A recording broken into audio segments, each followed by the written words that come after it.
On March 11, 1974, 22-year-old Barbara Rocky sat at a desk in her bedroom in Provo, Utah, writing furiously. And as she was writing, eventually she paused for a minute to reread what she had written, but she wasn't quite happy yet, so she added a few more lines. The letter she was writing was for her roommates, and she knew it had to be perfect, because Barbara was saying goodbye. So Barbara was a junior at Brigham Young University, or BYU, which was a very religious school where most students were practicing Mormons, but not Barbara. She had chosen to go to BYU because of religion, but really just because she was fascinated by it and thought going to a school structured around faith would be very interesting. But when she actually got there, she immediately felt out of place because her classmates went to church every week for hours at a time, and they all followed a pretty strict set of behavioral rules and values, which wasn't really Barbara's thing. Barbara was from California and considered herself more of a free spirit who liked exploring new ideas and trying new things. So over the last 3 years, Barbara had felt both frustrated and also alienated by the other students' very rigid lifestyles. She'd been hoping that that would change with her new living situation. She'd just moved in with 7 other girls in January. But now, just 2 months into that, it was already very obvious that those girls did not like her. They were just as religious as the rest of the kids at BYU, and they seemed to think Barbara was weird for doing things like dating around and experimenting with different religions. It just didn't make sense to them. So Barbara had decided that instead of trying to change her roommates' minds, she would just lean into this kind of weird behavior, as they called it. Barbara basically started making them uncomfortable on purpose, like by saying she prayed to the devil, which totally shocked them. And after a while, Barbara had really got the sense that these girls, they weren't just weirded out by her, they were now actively scared of her, which really alienated Barbara a whole lot more. And so all of that was why Barbara was now writing this letter. She was telling her roommates that she was just going to go ahead and leave campus for a while to be with people that actually understood her. And the people she was thinking of were people like Richard Finder, a self-proclaimed psychic that Barbara had connected with after she'd called into a radio show where Richard had been giving psychic readings. And the two of them had connected immediately, because even though Richard was almost a decade older than her, he understood Barbara in a way that no one else in her life did. And ever since, they'd had this really intense relationship that felt both romantic and spiritual at the same time. But since Richard lived far away, most of their relationship so far had been over the phone. And so Barbara thought it might be nice to be physically closer to Richard and also his circle of friends. But there was another reason Barbara wanted to get away from BYU. And that was because she had started to feel unsafe being a young woman on a college campus. So recently there had been some scary national news stories about college women being attacked on campus. One student in Washington State had been beaten and almost killed in her dorm room in January, and another woman had gone missing the following month.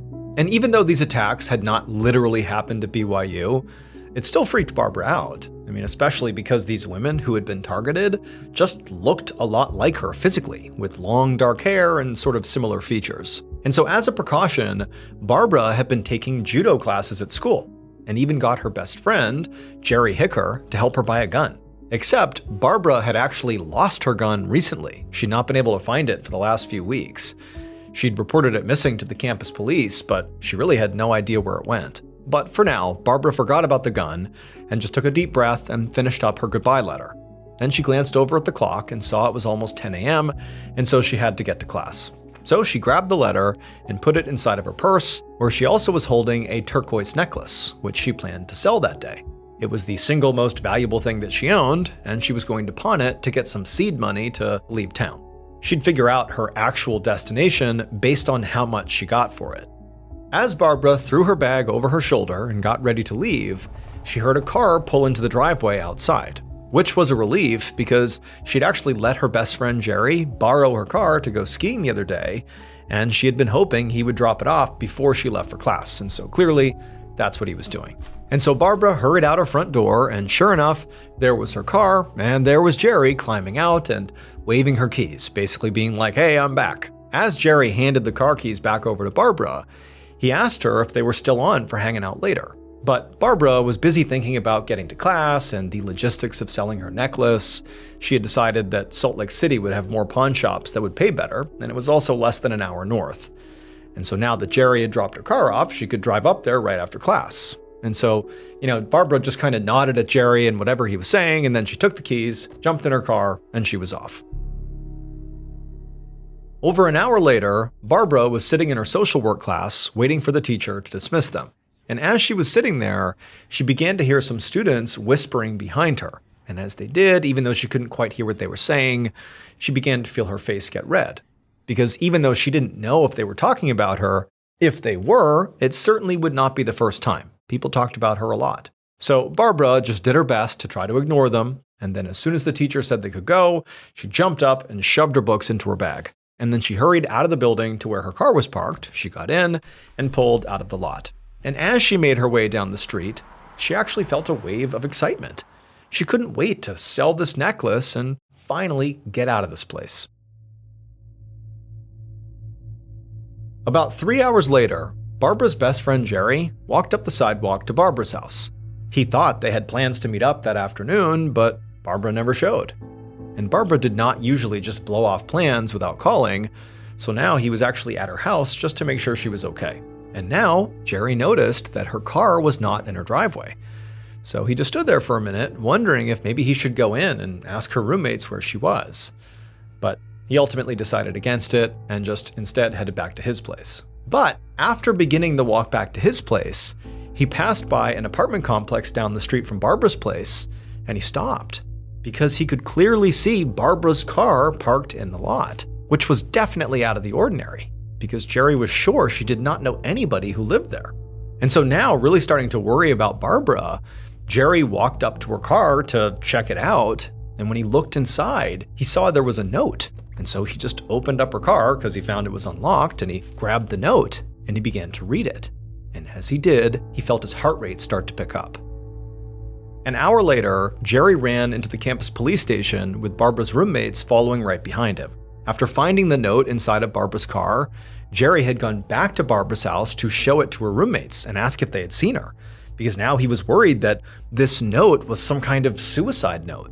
The note was a goodbye letter that Barbara apparently had written, and it said that she was leaving to be with her people, and the tone of it was just kind of alarming. Now, Jerry could tell her roommates thought that he was overreacting to this note, but they had ultimately agreed to come with him to the police to just make sure everything was okay. And so as soon as the officer on duty came out, Jerry explained to him that he had had plans with Barbara that day and she had not shown up, which was very uncharacteristic. And then he explained how he found her car and then also this letter and his concerns about this letter. And the officer on duty said, okay, we'll look into it. And so over the next few hours, the campus police did look into it. They reached out to some other kids on campus and also to Barbara's family, but nobody had seen or heard from Barbara since that morning. And so the police continued to look into this, realizing this could be a missing persons case, but technically not enough time had passed to officially call it that. So in this first day, it was all just kind of preliminary. The next day, almost 50 miles north of the BYU campus, a worker for a Utah utility company hiked up a trail in Big Cottonwood Canyon, a hilly nature preserve on the outskirts of Salt Lake City. Officially, he was there to check on some water lines. But he was also, taking his time and enjoying himself. I mean, this area was beautiful. It was high up in the mountains and very remote and peaceful. So this guy was genuinely shocked when he reached the top of the trail and saw he was not alone. There was a woman up there. But at first, the way his brain processed what he was seeing is he saw this woman who was lying on the ground and she appeared to be nude or partially nude. And he thought, oh, she's sunbathing. Like that's what she's doing up here. But then he's like, it's March. It's cold. And she's face down, and she's definitely totally naked. And then he took a few more steps forward, and his brain kind of processed what he was seeing, at which point he just gasped, turned around, and ran back to his car to go alert the police.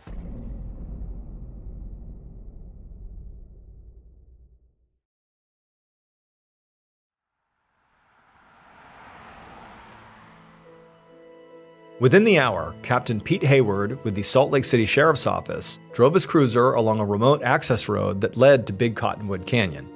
So Hayward normally loved being in nature. All he really did in his spare time was hunt and fish. But right now, the scenery and remote location were actually kind of an inconvenience because he needed to get to his destination quickly, and that was just very hard to do out here. Hayward had just gotten a call about a woman who had been found dead in the canyon by a worker for a utility company. And while a few responders were actually already there securing the scene, Hayward knew they wouldn't be able to really do anything until he got there. Because when he worked a murder case, every single detail had to go through him. A few minutes later, Hayward saw some police cars up ahead on the side of the road, and also a deputy waiting by a trailhead. And so he pulled over, got out, and then followed the deputy up a steep trail for about 300 yards. And he was pretty out of breath by the time he saw a few other crime scene techs and officers gathered around a bush, where underneath the bush there was a body of a naked woman lying face down on the ground. Hayward walked over and crouched down to examine the body. And right away he could see at least 3 bullet wounds in the woman's back. But other than that, he didn't see any other injuries, and there were no clear signs of decomposition. His best guess was that this woman had been there for maybe a day or so, which was actually sort of a miracle when he thought about it. I mean, this time of year, nobody came out to this area, and if it hadn't been for that utility worker, I mean, she might not have been found for months. Hayward looked next to the body, and he saw the woman's clothes and shoes were right nearby, and each item was actually folded very neatly, which struck him as a little bit strange. Hayward pulled on a glove and began examining the clothing, and he could see that there was really nothing ripped or damaged. And also, as Hayward kind of walked around the immediate area, he noticed the whole scene was just as neat as the clothes. There was no gun anywhere, and no marks in the dirt or signs of a struggle or a fight, and there was no indication that the body had been dragged around, and so Hayward felt pretty confident that this woman was likely shot and killed in the exact spot she was found in. Hayward stood in the middle of the trail and considered everything he was seeing. The neatly folded clothes could have been removed during consensual sex, and then maybe things turned violent, or they could mean the woman was maybe forced to undress at gunpoint. Either way, Hayward's gut told him that this woman's killer was someone she knew. Because the thing was, getting up here from the road was not easy. I mean, Hayward was pushing 50 and knew he was not in the best shape, but even for somebody who was young and fit, it would be hard to force another person all the way up a trail like this. It made more sense that this woman had first walked up willingly with someone she likely trusted, and then that person killed her once they were up there. But Hayward knew, his theory didn't mean much until he figured out who this woman was. She didn't seem to have a purse with her, and there was no ID in the pockets of her folded clothes. So Hayward waved some other officers over to help him flip her body over so they could look underneath her. And when they did that, Hayward saw there were a few bullets gathered in the dirt. They'd clearly gone straight through this woman from the shots in her back. And so Hayward quickly told a tech to go ahead and photograph and bag the bullets for testing, and also to get some of the dirt that the bullets had been lodged in case there was some other evidence mixed in. So investigators in the 1970s did not rely on DNA yet, but they could test for things like clothing fibers or hairs and potentially connect that material to suspects. And so after giving his team their marching orders, Hayward took a deep breath and then headed back down the trail. He needed to go find this woman's name. The next day, Wednesday, March 13th, Hayward hustled down a hallway towards a meeting room at the Salt Lake City Sheriff's Office. He was bleary-eyed and basically running on adrenaline because he'd been working this case non-stop since the day before. And he'd just come from a meeting with the ballistics expert who told him the gun that killed this woman was likely a .357 caliber. Now, this was obviously great for the investigation. However, a .357 was not particularly uncommon, so it didn't really narrow things down a whole bunch. However, Hayward had uncovered something that was major for the investigation, and that was the victim's identity. It was 22-year-old Barbara Rockey. So Hayward's team had put a broadcast out over the news the night before about the discovery of this body. And after they had put that out, they had gotten a call from the BYU police about a student of theirs who had gone missing a day earlier. And just a few hours ago, some of this missing student's classmates had come up to Salt Lake City to identify the body, and they had confirmed it was Barbara. Now, Hayward had spoken to some of those kids already, and he had some other officers contacting Barbara's family. But right now, Hayward was on his way to get a formal statement from a young man named Jerry Hicker. Jerry was one of the people who identified the body, and he was the first person to report Barbara missing. So Hayward was hoping he would have information that could point them towards Barbara's killer. Minutes later, Hayward sat down at a conference table across from Jerry, and from the looks of it, Jerry was very rattled. He kept shaking his head and looking away like he was trying not to cry. But Hayward was not a particularly gentle interviewer, so he didn't waste time with condolences or tissues, especially because Jerry was an obvious suspect. He was Barbara's closest friend at school, apparently, and Hayward was sure Barbara was killed by somebody she trusted. So he just bluntly told Jerry that he needed to know every single thing that happened on the day Barbara went missing. Jerry was sort of caught off guard by this level of bluntness, but he took a shaky breath and then explained how he'd borrowed Barbara's car the day before and then dropped it back off at her place on Monday morning around 10 a.m. And then he went to the library for a few hours. He then said he was supposed to meet up with Barbara. They had plans for later that day to hang out, but Barbara didn't show up. And when he went to her house to check on her car was gone. And so he began walking back home again when he actually saw her car down the block outside of an apartment complex that he didn't understand she would be at. Like, he didn't think she knew anybody who lived over there. And he said he walked up to the car, looked inside, and saw there was a note. He tried the door handle, it was open, he reached inside, got the note out, and he read it, and he said it was a pretty disturbing note. He thought it was maybe a suicide note. Hayward nodded. He had seen the note. The BYU police had given it to him. It did seem to be from Barbara, telling her roommates she was leaving town to be with people who she fit in with, but the note was kind of vague, and Hayward really wasn't sure what to make of it just yet. It could be a suicide note, or it could be something entirely ordinary. And the truth was, he wasn't actually even sure that Barbara had really written the letter. Maybe her killer had written the letter. Maybe whoever murdered Barbara was attempting to make her disappearance look like a suicide, or maybe imply that she had run away in the hopes that police would never find her body. And so Hayward had sent the letter off to a handwriting expert to see what they thought. Now, Hayward asked Jerry about his relationship with Barbara, and Jerry explained that the two of them hung out a ton, and she had gravitated towards him since she felt sort of unwelcome at school and around her roommates, who didn't really like her because she wasn't religious like they were. Jerry also told Hayward that Barbara had made the conflict with her roommates much worse by intentionally saying sacrilegious things in order to freak them out. So he said there was a lot of tension between them, and it had gotten so bad that at one point he had tried to find Barbara another place to live. This made Hayward perk up. Knowing that Barbara had a potential domestic conflict was an interesting lead. Even though a group of young, devout Mormon women were not necessarily obvious murder suspects, it was definitely worth looking into. Maybe one of them had been so horrified and outraged by Barbara's teasing that they'd snapped and tried to hurt her. Hayward didn't have any other questions for Jerry, so he stood up and told him he could go. He wasn't ready to eliminate anybody as a suspect just yet, but so far, Jerry seemed pretty unlikely. He had an alibi, and he was also the one who reported Barbara missing. And considering it was complete luck that her body was even found at all in the area that it was, it really would have been in the killer's best interest to keep quiet and hope her body was never found. So why would Jerry go to police at all if he was the killer? So Hayward headed out the door to wrangle some officers. They needed to go to Provo and have another word with Barbara's roommates.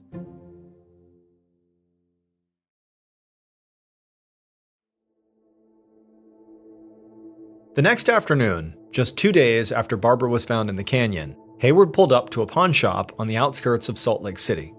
If he thought he was tired yesterday, well, he was absolutely exhausted now, because a lot had happened in the last 24 hours. They'd gotten in touch with Barbara's family, who were obviously shocked and devastated, but they didn't have any useful information for the investigation. They didn't know much about Barbara's friends or life at school, so they couldn't say if anybody would have wanted to hurt her. And they'd had no idea if she had been planning to leave campus for any reason. But apparently, she was, because the handwriting expert had come back and confirmed the note was authentic, and Barbara did write it. So her plans to leave appeared to be genuine, which is what the note basically was about, if you read it literally. But for Hayward, after speaking to Jerry, who talked about the tension between Barbara and her roommates and how she didn't fit in, and also after Hayward literally spoke to all 7 of Barbara's roommates, and they all actually admitted they did not like Barbara, it made Hayward think that the letter from Barbara should be interpreted literally, that she was just trying to flee campus and get away, in particular from her roommates. But the roommates all had solid alibis for the day Barbara went missing. So for now, Hayward basically had to rule out the roommates. But Hayward was not that upset about this, because the roommates had actually given him another lead.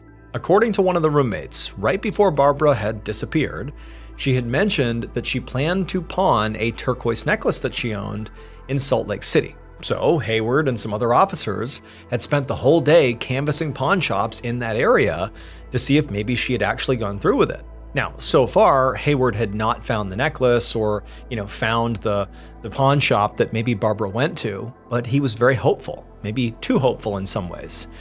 Because, aside from this necklace lead, the investigation really was kind of losing steam. They had searched and fingerprinted Barbara's car, but had not found anything significant. They'd also gotten the autopsy back, and it was mostly unhelpful. The medical examiner had actually counted 5 gunshot wounds, not just 3, so more than Hayward had thought, but they couldn't confirm whether or not Barbara was sexually assaulted. And also, the forensics report had come back, and they had not been able to collect any fingerprints at the scene. And so all of this was swirling around in Hayward's head as he stepped into this particular pawn shop, and he asked the woman behind the counter if they had recently purchased a turquoise necklace. And to his shock, the woman said yes. And then she gestured towards a glass case behind the counter where Hayward could see a long white necklace lined with turquoise stones on a red felt pad.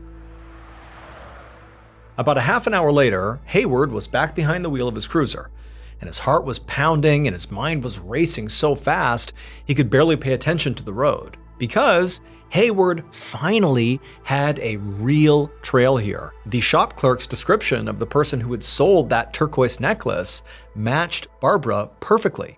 Not only that, the shopkeeper also had a receipt for the sale that showed Barbara was at the store on March 11th at 12:50 p.m., the same day she went missing. But the most incredible part of this new lead was that Barbara had apparently told this clerk that she was in a hurry, because her boyfriend was circling the block outside. And this was huge because Hayward and his team had spoken to a lot of people in Barbara's life, and no one had mentioned a boyfriend. Now, unfortunately, the pawn shop worker had not gotten a look at this person, this boyfriend that Barbara was talking about. So Hayward had just taken the necklace and the receipt for evidence, and now he was rushing back to the precinct to make some calls. He needed to see if anybody in Barbara's life knew about this boyfriend and maybe had just failed to mention it for some reason.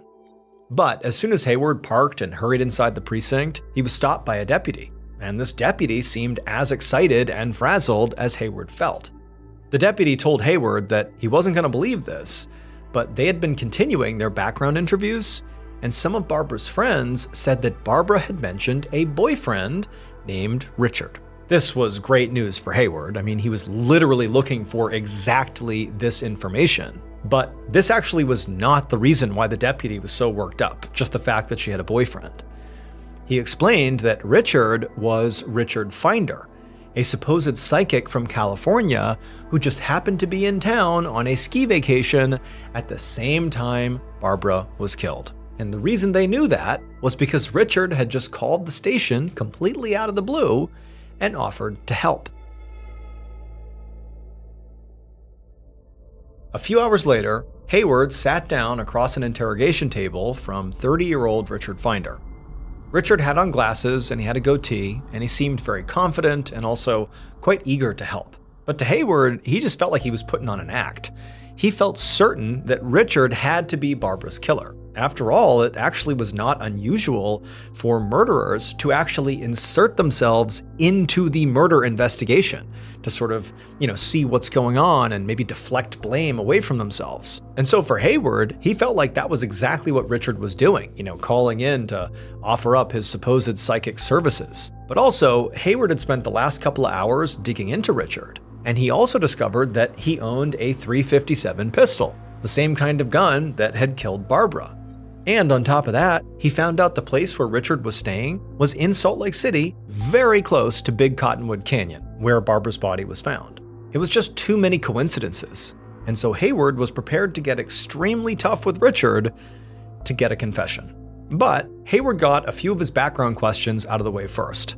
And after asking Richard how he knew Barbara, Richard explained that they had connected after she had heard him speak on the radio. And he said that they'd actually never been physical, but they'd had a deep spiritual relationship. After that, Hayward cut to the chase and just asked Richard point blank why he had called the station. And at that point, Richard became very serious and said that he needed to come forward because he had a feeling about what had happened to Barbara. He said, he was a psychic, and he had a vision that the gun, the murder weapon, had been thrown in some water somewhere. Hayward couldn't believe what he was hearing, because, the police had not announced the murder weapon was missing. Richard shouldn't have known they were looking for the murder weapon, but clearly he did. So at this point, Hayward did not ask more questions about what his vision said. Instead, he demanded that Richard account for every single hour of his day on Monday, March 11th, the day that Barbara went missing. And for the first time, Richard actually seemed genuinely thrown off. He just sort of stared back at Hayward in what seemed to be complete shock, and then he said he didn't kill Barbara. He said he couldn't have. He was with his friends the whole day. Hayward just kind of glared at Richard and then slid a pad of paper over to him to write down his friend's information so they could follow up. And as he watched Richard hurry to jot down some names and numbers, Hayward felt sure this was their guy. There was just a mountain of circumstantial evidence here against him. But he knew they needed something more concrete to actually make an arrest. So Hayward first would have to check out Richard's alibi, and then also test Richard's personal gun, his .357, against the bullets that had killed Barbara. So he told Richard that for now he could go, but they would need to take a look at his gun. A few weeks later, Hayward sat at his desk in the sheriff's office staring at some ballistics results from Richard's gun. And it would turn out it was definitely not the gun that killed Barbara. And Hayward literally couldn't remember a time when he'd been more, frankly, shocked and disappointed. I mean, he really had Richard pegged as the killer. Richard basically was his only suspect, and he was a great one, especially since they had checked on his alibi and it didn't really hold up. The friends he said he was with that whole day actually said, well, we were with him, but not the whole day. So basically, there were large chunks of time on the day she went missing when Richard was unaccounted for. Hayward sighed and reminded himself that, just because the gun he owned wasn't a match, it didn't mean Richard was innocent. I mean, it's possible he used a different .357 and then just ditched the weapon. Still though, Hayward couldn't believe they were back to square one like this. He felt like he had done everything he could at this point. He talked to who he needed to talk to, he'd analyzed the evidence they'd gotten, and he had really nothing to show for it. Hayward was used to closing cases and giving families the answers they wanted, and now he was worried he was not going to be able to do that. And sure enough, over the coming months and then years, Hayward did continue to investigate this case, but the leads got fewer and fewer, and then eventually he got promoted, and then before long he was pulled into other cases, and eventually Barbara's case just went cold.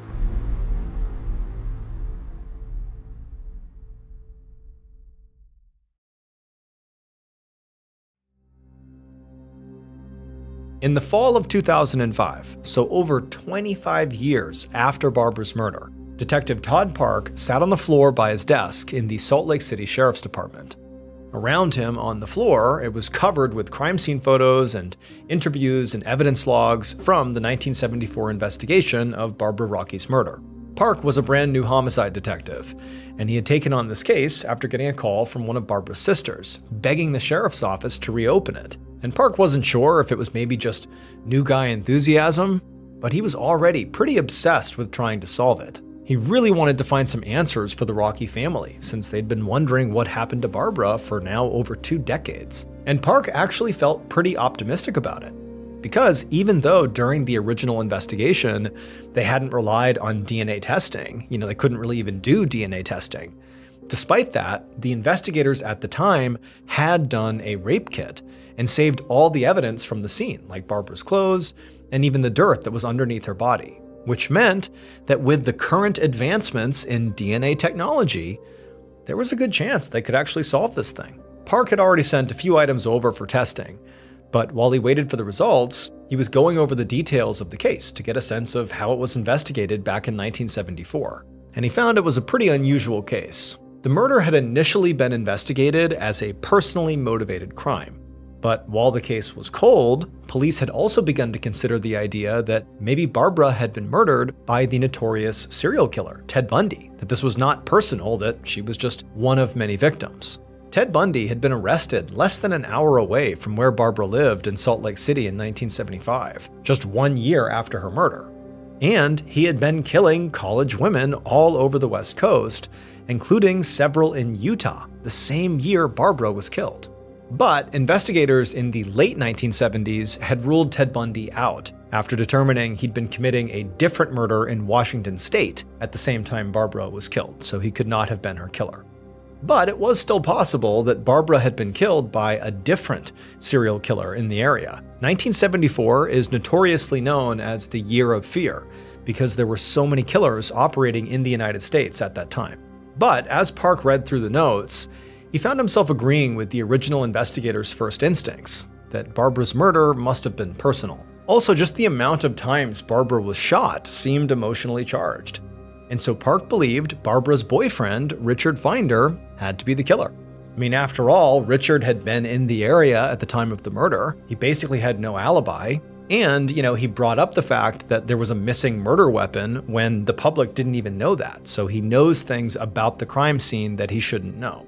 But Park felt like there were some other people in this case that also deserved a second look, like Barbara's best friend, Jerry Hicker. It was true he did have an alibi, and Barbara had told that pawn shop owner, before she was killed, that she was with her boyfriend, which she would not have referred to Jerry as. But if this was as emotional a crime as Park thought it was, Jerry had to be considered.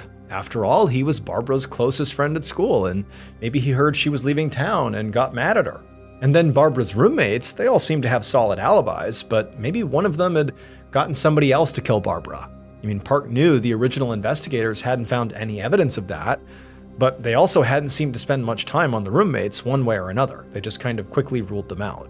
But Park also knew it could be someone that they hadn't even considered yet, like the utility worker who actually found the body, or maybe another student at BYU who didn't like Barbara and considered her an outsider or a weirdo. Park wasn't sure yet, but he was confident that they'd be able to pick up some DNA somewhere in the evidence, and once they did, they'd find their killer.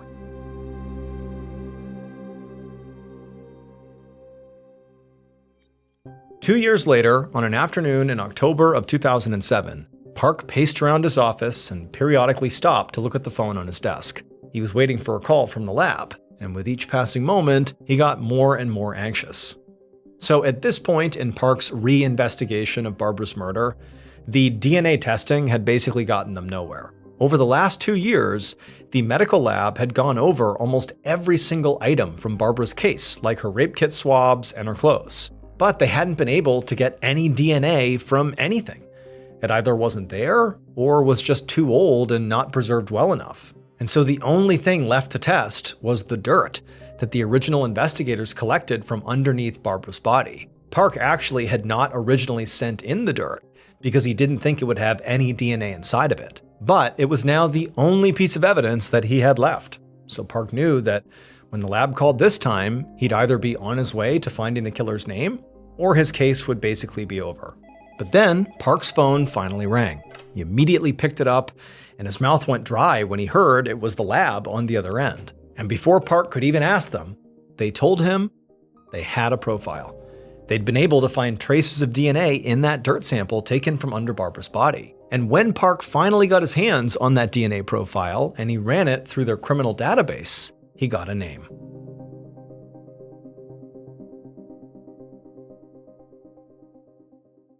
Based on DNA evidence and a decades-long investigation, here is a reconstruction of what police believe happened to Barbara Rockey on March 11th, 1974.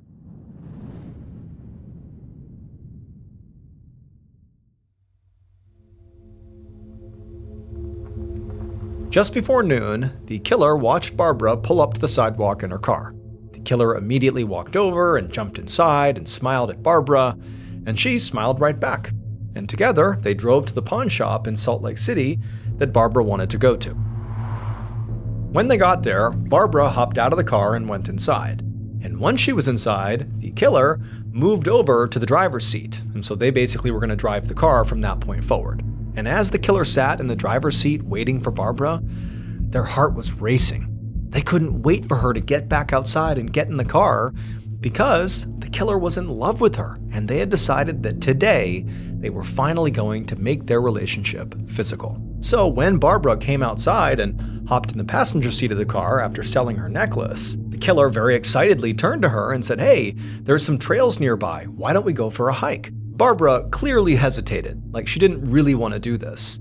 But the killer knew Barbara was leaving Utah, and they knew she had written a goodbye note and was selling the necklace for funds to leave for good, so they kind of guilt-tripped her. They said, "Look, let's go enjoy the beautiful countryside before you leave town." Barbara shrugged and said, "Okay, fine." And so the killer very excitedly drove the car over to the canyon and parked near a picnic area.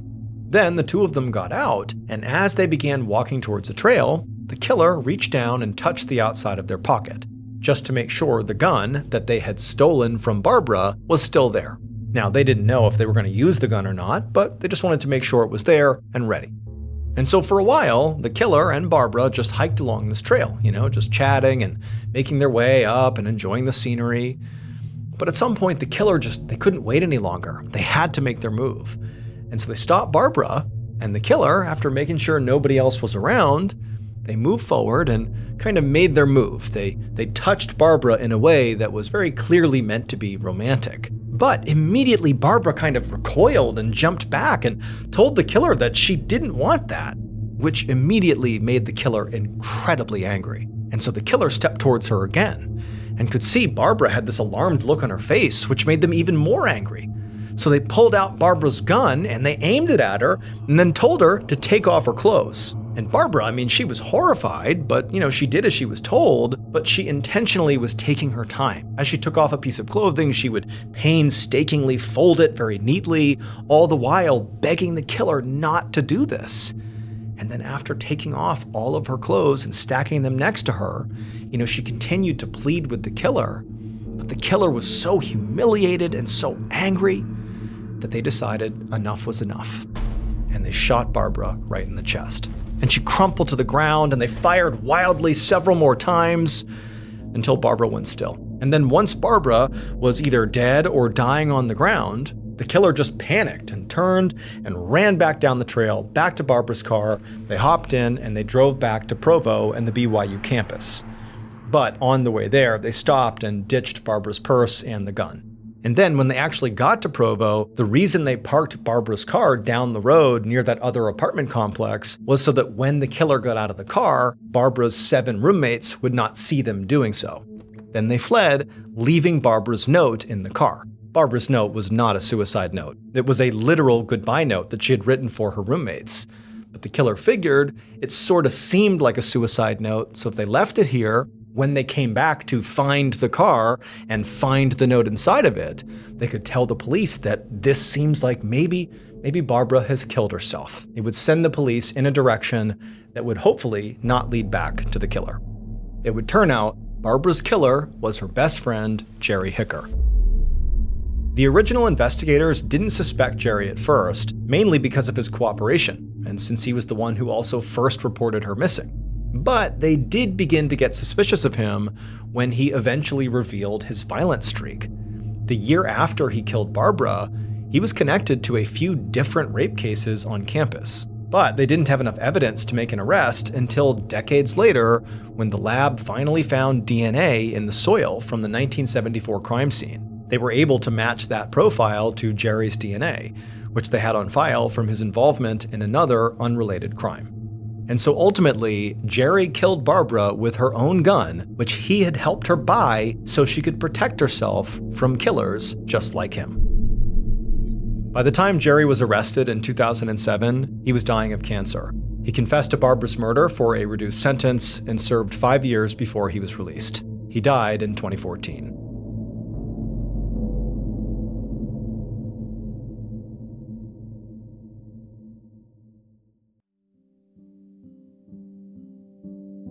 In the early afternoon on April 13, 1985, 60-year-old Dorothy Thompson walked into a bank in St. Bernard, Louisiana.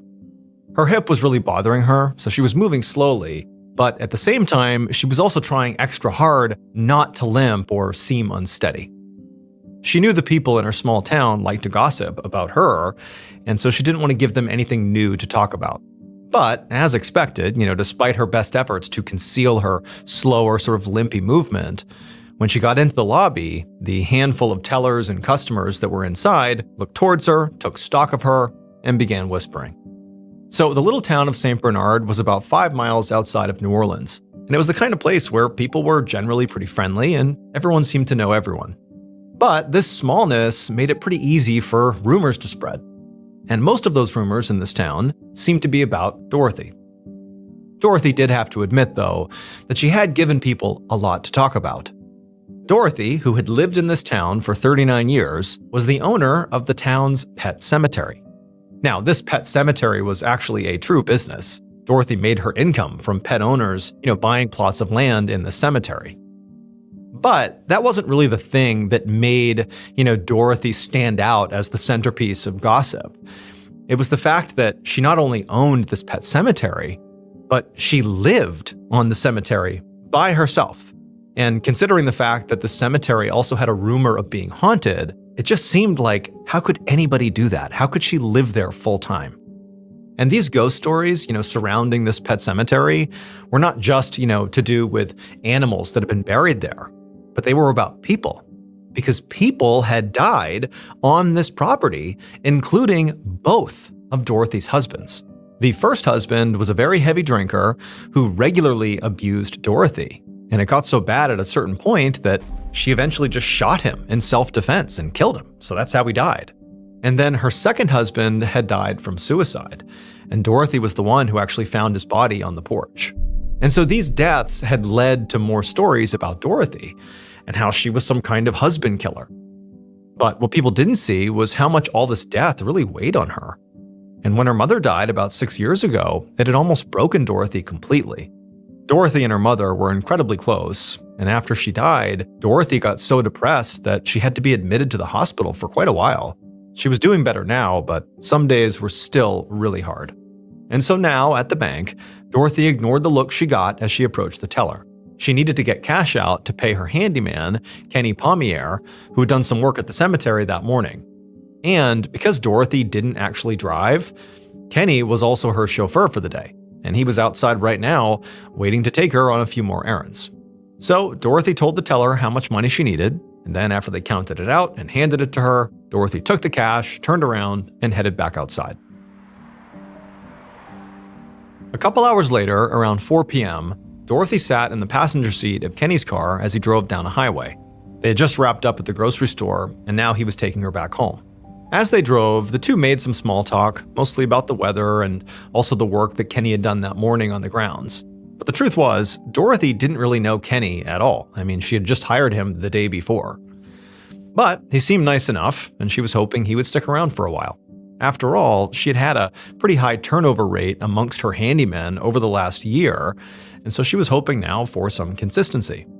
So both the pet cemetery itself and Dorothy's house, which again was on the cemetery grounds, required a lot of upkeep that Dorothy was just not physically capable of doing.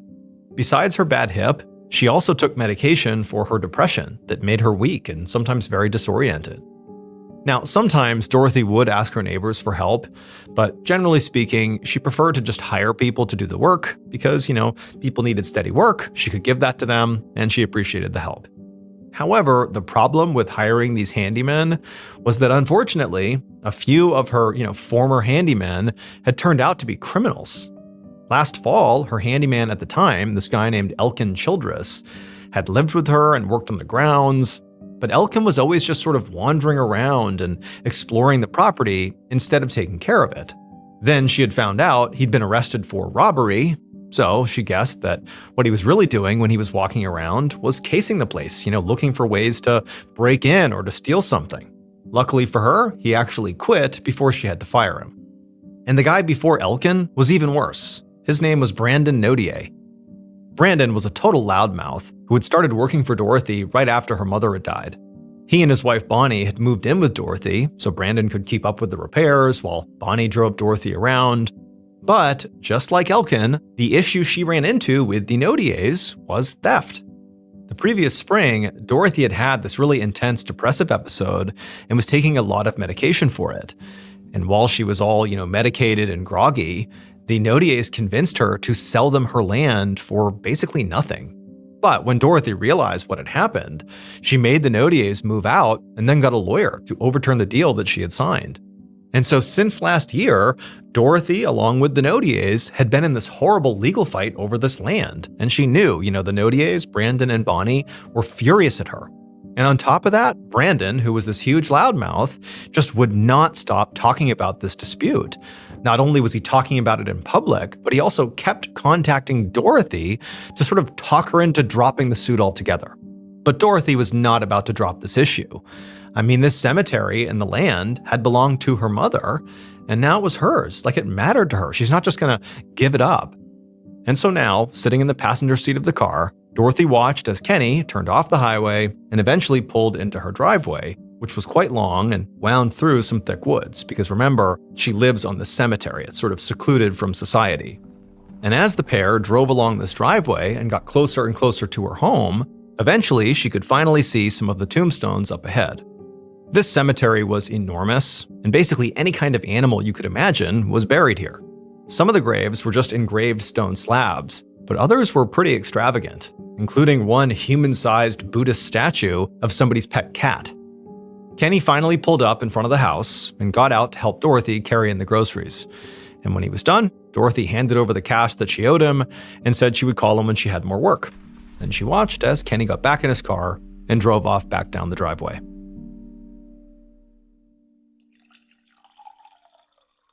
Around 9 p.m. that night, Dorothy poured herself a healthy glass of wine and went to her bedroom to turn on the TV. She'd spent the evening going through some bills and taking calls from cemetery clients, so by now she was exhausted. But as soon as she got into bed, she heard her phone ring on the other side of the house. Dorothy groaned and took her wine with her as she shuffled down the hallway to the kitchen to answer the call. And when she answered it, she heard her friend's voice, a woman named Patricia Newman. So Patricia was about half Dorothy's age, and the two of them had been introduced by a mutual friend 3 years earlier. Patricia had started out as more of a caretaker for Dorothy, since Patricia had experience working with the elderly. But they'd gotten along really well and became quite close, to the point where they had sort of a mother-daughter type of relationship.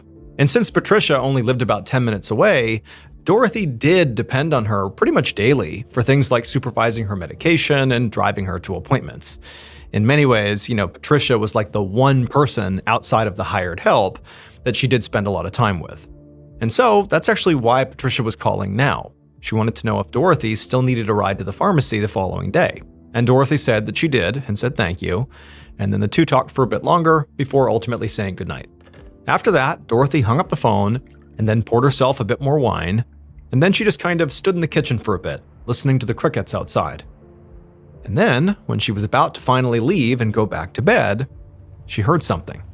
It was the sound of a car making their way slowly up her long driveway.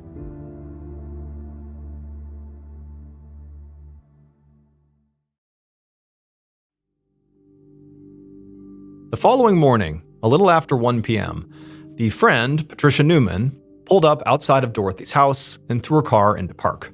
Patricia had called Dorothy around 9 a.m. that morning to tell her she was going to be late getting her, but Dorothy hadn't answered.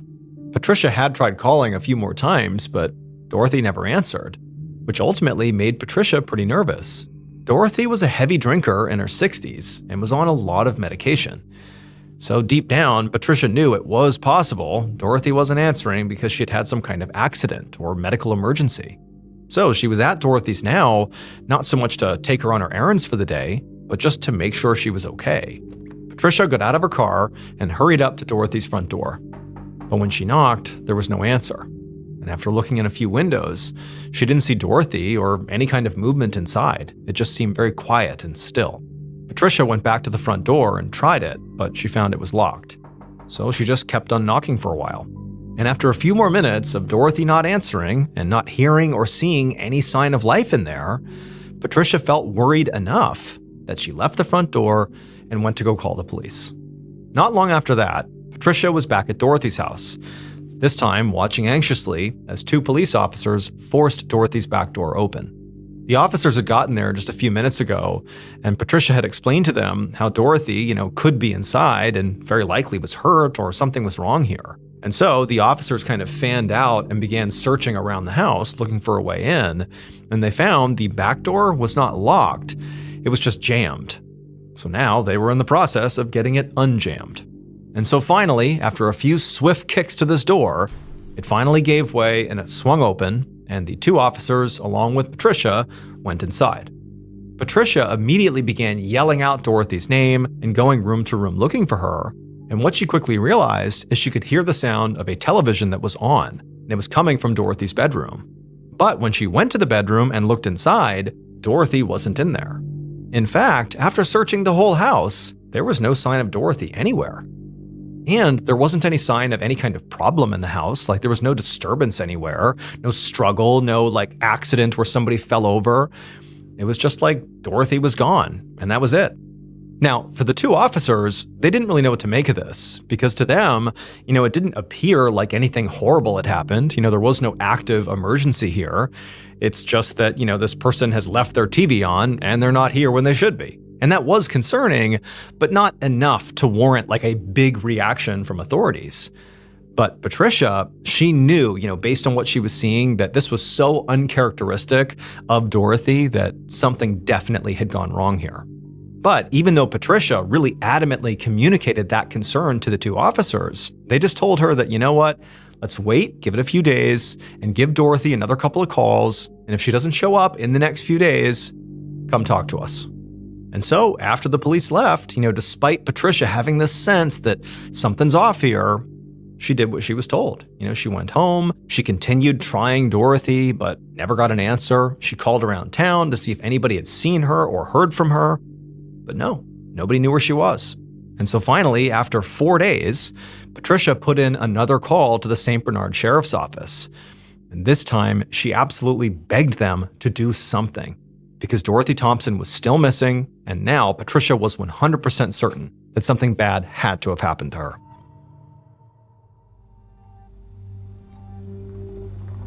At around 10:30 a.m. on the same day that Patricia has made this plea for help 4 days after Dorothy had inexplicably gone missing, Detective Brian Vallelongo drove his cruiser through Dorothy Thompson's pet cemetery along with Sergeant Terrence Strada. Both men worked for the St. Bernard Sheriff's Office, and they had been tasked to look into Dorothy's disappearance. Vallelongo hadn't even gotten to the scene yet, but he was already uneasy as he drove past the animal tombstones and grave sites. This place had always creeped him out. Finally, the officer's cruiser made their way all the way to the end of the driveway, and they reached Dorothy's home. And right away, Vallelongo could see there was a woman, maybe in her 30s, who he guessed was Patricia, who was standing by the front door. She seemed visibly anxious and impatient as she stood there waiting for Vallelongo and Strada to get out of their car. And when they did get out and walked over to her, she got straight to the point. She said the last officers had not actually done a real search of the place, just a sort of basic welfare check. And so now she needed them to do a full search of Dorothy's house and her grounds to make sure Dorothy really wasn't somewhere on this property. Vallelongo and Strada assured her that they would do that. But first, they needed her to start from the beginning and tell them about the last time she saw or spoke to Dorothy. Patricia seemed pretty irritated by this and said she'd already told the officers everything she had known, both on the phone call and then previously with those other officers who had done the welfare check. Can we please just get into the search? But Vallelongo insisted and said, look, I don't fully know the whole story, so please, give me some information. And so, begrudgingly, she would tell Vallelongo what she knew. Basically that she had called her friend on the 13th at night to ask if Dorothy would need a ride to the pharmacy the next day. She had said yes, and then the next day comes around and Patricia calls her friend to confirm she's going to swing by and pick her up that morning. But Dorothy doesn't answer, and so eventually Patricia goes to the house. Dorothy apparently isn't there. She knocks on the door. Dorothy doesn't come out. It just seemed off, and so Patricia calls the police. They show up. They find the back door is unlocked but jammed. They force it open. They go inside, and, nothing's disturbed, and Dorothy is just missing, and there was no rhyme or reason to it. And so now Patricia was convinced that something bad had happened to Dorothy, and she really was hoping that they could help her. Vallelongo nodded, and then asked Patricia if maybe Dorothy had friends or family that she might have just gone to stay with. But Patricia immediately shook her head and said no. Dorothy was pretty much alone in the world and almost never left her house. And she didn't have a car because she didn't drive. Also, Patricia said she had already called around and nobody had seen her. Friends, family, no one. And then at this point, Patricia was very clear. She told the officers that she believed The only reason Dorothy would have left her house that day or that night before was if somebody else had forced her to. Vallelonga shot Strada a look. He didn't doubt that Patricia was worried about her friend, but they need to look around before they jump to any conclusions here. So he asked Patricia if she could show them the unlocked door, and they would begin their investigation. Moments later, Vallelonga stepped into the home through that back entrance, followed by Strada and Patricia.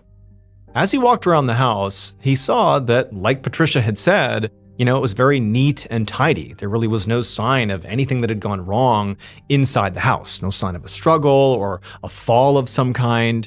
It was just like the house was left exactly as is. That sort of contradicted Patricia's theory that, the only way Dorothy would have left the house was if she had been forced, suggesting some form of a struggle. But at the same time, what Patricia was saying about Dorothy is that she was kind of frail. And so Vallelonga thought, okay, maybe it's possible that she was forced and, she didn't put up any kind of a fight, and that's why we don't see any disturbance. He didn't know, but it just seemed odd that nothing had been displaced if we're talking about some form of an abduction. Also, as Vallelonga continued his walk around the house, he could see that items of value, like Dorothy's TV, were still there. So it didn't seem like this had been a robbery. But unlike the first officers who had done that initial welfare check with Patricia a few days earlier, Vallelonga did agree that something wasn't right here. Because as he continued to walk around, he kept seeing signs that Dorothy had clearly not planned to leave her home or had left in a hurry. For example, there was a half-empty glass of wine in the kitchen, and the television in the bedroom was still on. And so those are things that simply would not be if somebody was planning to leave for any extended period of time. And also, based on what Patricia had told them, he could rule out a family emergency suddenly taking Dorothy out of town or any kind of last-minute trip, because Patricia had called around and that stuff hadn't happened. At a certain point, Vallelonga stopped walking around the home and just asked Patricia, how was Dorothy's mental state? And Patricia clearly hesitated for a second before she admitted to Vallelonga that, Dorothy was on a whole bunch of medication, and sometimes it did make her mental state kind of foggy. And so Vallelonga naturally thought, okay, maybe it's possible that in a sort of foggy mental state, maybe for whatever reason she wandered out of the house on her own, and then once she was outside, something happened to her, whether it was, an animal, a person, a fall, like anything could have happened. He knew the back door had been unlocked during that initial police welfare check, and even though he knew the door apparently had been jammed, it clearly had not been jammed so much that it prevented them from getting inside. And so maybe that door just always got stuck, and maybe that's all that happened. She walked out the back door, and when she shut it, it got jammed, and that was normal.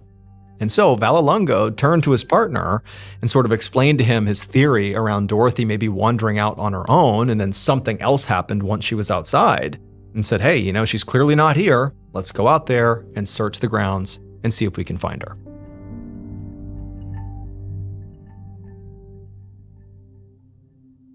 "15 days later, a little past 7 a.m. on May 3rd, 1985, Vallelonga stepped into Strada's office to give him an update on the case. At this point, Vallelonga thought it was extremely likely that foul play was involved here, because they had searched Dorothy's house and her property a few times at this point, and they had not found Dorothy anywhere, or any evidence to explain what had happened to her. Patricia had mentioned that Dorothy had a tattoo of a cross on her left index finger. So Vallelonga had spent the last couple of weeks calling around to local hospitals and morgues to see if any women had been brought in with that marking. Vallelonga also interviewed Dorothy's neighbors and the tellers at that bank that she had gone to shortly before she vanished, and also he had interviewed some people in town who just knew who she was. He'd also tracked down Dorothy's new handyman, Kenny Pommier, who the bank had said was with Dorothy on the day she vanished. He apparently was driving her around. But none of these people had heard from Dorothy since she vanished 20 days earlier, same as Patricia. Even though nobody knew where Dorothy was and really couldn't offer all that much information to help the investigation, it was like everybody Vallelonga spoke to had a pretty strong negative opinion of Dorothy. Like that she was this recluse and that she was kind of crazy, and people thought she had murdered her husbands and buried their bodies in the pet cemetery, and also her house and her land were haunted. But none of these rumors were going to do anything to advance the case. But it was interesting to Vallelonga that people felt this way about her. The only real lead that Vallelongo got was something he got from speaking to Dorothy's lawyer a few days ago, who had mentioned that Dorothy was in the middle of this very contentious lawsuit over the rights to her property with a pair of former employees named Bonnie and Brandon Nodier. And since Dorothy's case was looking more and more like an abduction or even homicide, the fact that there was this active lawsuit that Dorothy was embroiled in was a big red flag. So Vallelongo naturally knew he had to speak to Bonnie and Brandon. But as Vallelongo sat across from Strada at his desk and filled him in on all this, Strada's phone rang. Strada picked it up and listened to the person on the other end, and immediately there was this look of shock that came over his face. Strada thanked the caller and then hung up, and then told Vallelongo that a body had been found in the Mississippi River the day before, about 40 miles downriver from here, and they thought it could be Dorothy. Just a few hours later, Vallelongo and Strada stood with Patricia Newman inside of an exam room at the coroner's office.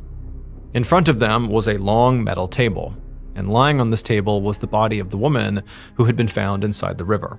Patricia had been asked to come in here and see if this was Dorothy. But as Vallelongo looked at the body, he didn't see how Patricia was going to be able to do that, because the body was already incredibly decomposed and very bloated. The medical examiner had said this woman had likely been in the water for weeks, and they hadn't done an autopsy yet, but any findings would probably just be a guess because of how badly damaged and decomposed the body was. The only thing they did know for sure was that this definitely was a homicide. The woman was found with a plastic bag tied over her head, and she was wrapped in a lot of very heavy chains, probably to weigh her down so her body would not float up and be found. And so Vallelongo looked over at Patricia, who looked visibly anxious as she stared at this body. She seemed kind of overwhelmed by the moment. She was shaking and she was just staring, sort of shocked. But eventually, after looking at the body, she spoke. And she actually said that she didn't think this was Dorothy. And for a second, Vallelongo was actually disappointed, not because he was hoping Dorothy was dead, but for the sake of the case, to figure out where she had gone. But then he remembered something. He stepped up to the body, he put on a glove, and gently examined the woman's left hand. And there, just visible on her index finger, was a tattoo of a cross. This was Dorothy.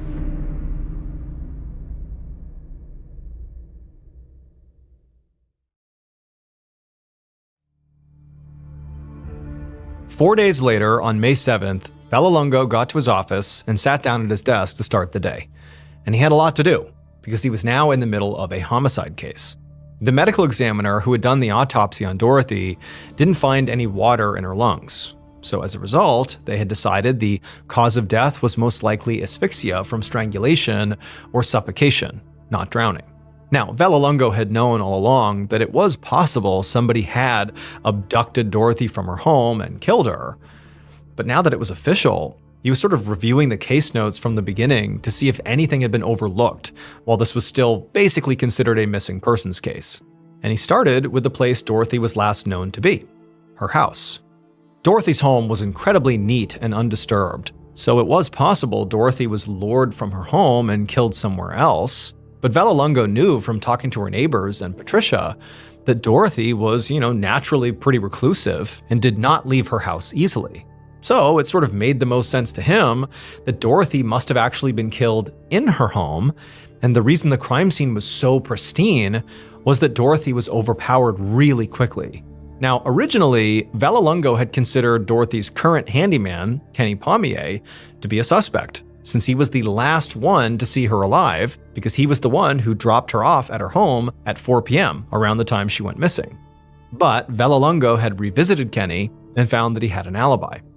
But even if he didn't have an alibi, Vallelongo wasn't really sure what Kenny's motive would even have been. I mean, there'd been no sign of a robbery inside of her house, and on top of that, it just didn't seem like Dorothy had much money to begin with, like she wasn't wealthy. And also the way she died, strangulation or suffocation, that's so personal. And so whoever would have done that would have had to have a reason for it. But so far, Vallelongo had not spoken to anyone who really had a serious issue with Dorothy. I mean, people definitely had opinions about Dorothy, but it was almost like people said, stay away from her. She lives on haunted land and she's killed her husbands, but it just seemed like rumor mill. there didn't seem to be somebody who really had a targeted issue with her. There was that outstanding lawsuit with the Nodiers, the two people who were, battling over the rights to her property, but it wasn't clear to Vallelongo if in the middle of this lawsuit was like real hatred between the parties. He had yet to see that. And so at this point, Vallelongo felt like his biggest problem was that he really had no real evidence. There were no witnesses, and they'd searched Dorothy's house repeatedly at this point, and they hadn't found anything useful. And there were no forensics on Dorothy's body. Since her body had been in the water for so long, all the forensics had been washed away. But just then, there was a knock on the door, and an officer poked his head in and told Vallelongo that he had something that he might want to come see. And so Vallelongo got up and he walked over, and the officer said that they had just brought this guy in for writing bad checks, and it turns out his former employer was Dorothy Thompson.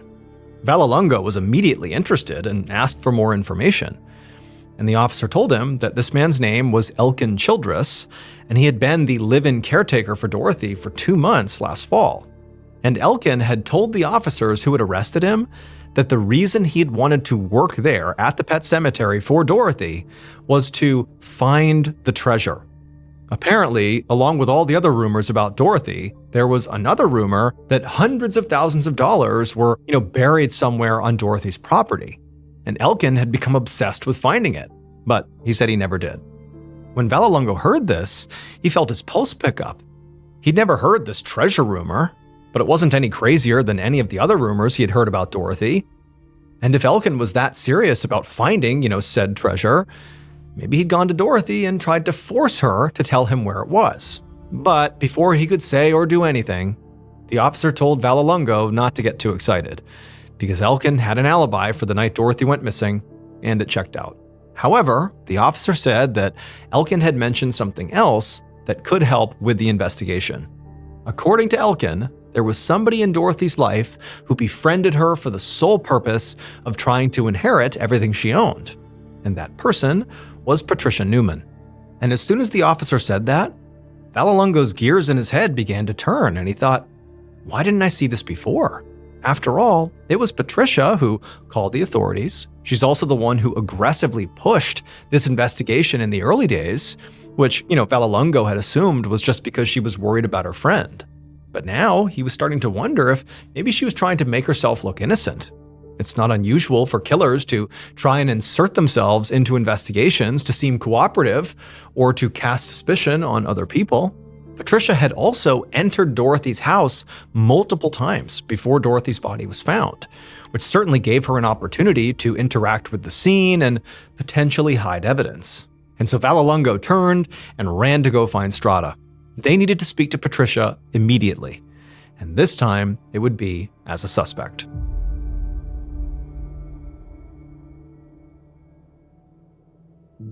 On May 8th, so 6 days after Dorothy was found in the river, Vallelongo once again met with Dorothy's close friend, Patricia Newman. But this time, the meeting was inside of a police interrogation room. And as Vallelongo sat at the interrogation table looking at Patricia, he was watching her very carefully. She did seem somewhat annoyed that she had been called in for this, but she also seemed very nervous. In particular, she kept fidgeting with her hands. Now, Vallelongo had really considered his approach here. Since Patricia could have been lying to him this whole time, his plan was to start off pleasant and kind of lull her into a false sense of security that he believed everything she had said was true so far. And then at some point he would surprise her with a sharp left turn and see how she reacted. So he started with some background questions about Patricia's relationship with Dorothy and nodded appreciatively as Patricia explained how she and Dorothy were good friends and Patricia also took care of her. But then, kind of out of nowhere, Vallelongo asked her about Dorothy's estate and if it was valuable or not. She did say that Dorothy owned the house and the land it was on outright, so no mortgages or anything, so it had to be worth something, but she didn't know how much it was worth. Vallelongo responded to this by saying, okay, forget the financial worth of the property. Is the property worth something to you, Patricia? At that point, Vallelongo could clearly see, Patricia realizing what was happening here. She had this alarmed look on her face, like she was starting to see that she was not being treated like a witness, but rather a suspect. And so Patricia quickly said, no, the property was not worth anything to her. She didn't want it, not at all. But she kind of turned it around on Vallelongo and said, look, if you're looking for someone who does want that property, well, you ought to speak to the Notiers. Now, Vallelongo knew who she was referencing. These were the folks who were embroiled in that lawsuit with Dorothy before she went missing and was found dead. But Vallelongo didn't say anything. He just sort of gave Patricia a look like, oh, explain what you mean. And so Patricia took the cue and told him that the Notiers had been Dorothy's live-in employees for years, and they were complete monsters.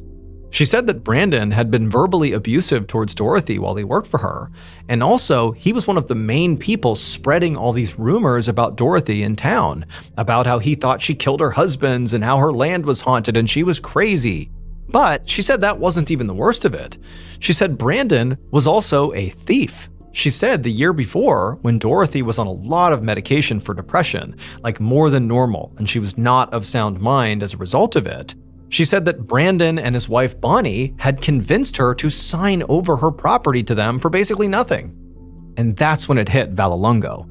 Like, he was aware that there had been this lawsuit over the land, but he didn't really have all the details about it. He just knew there was some dispute.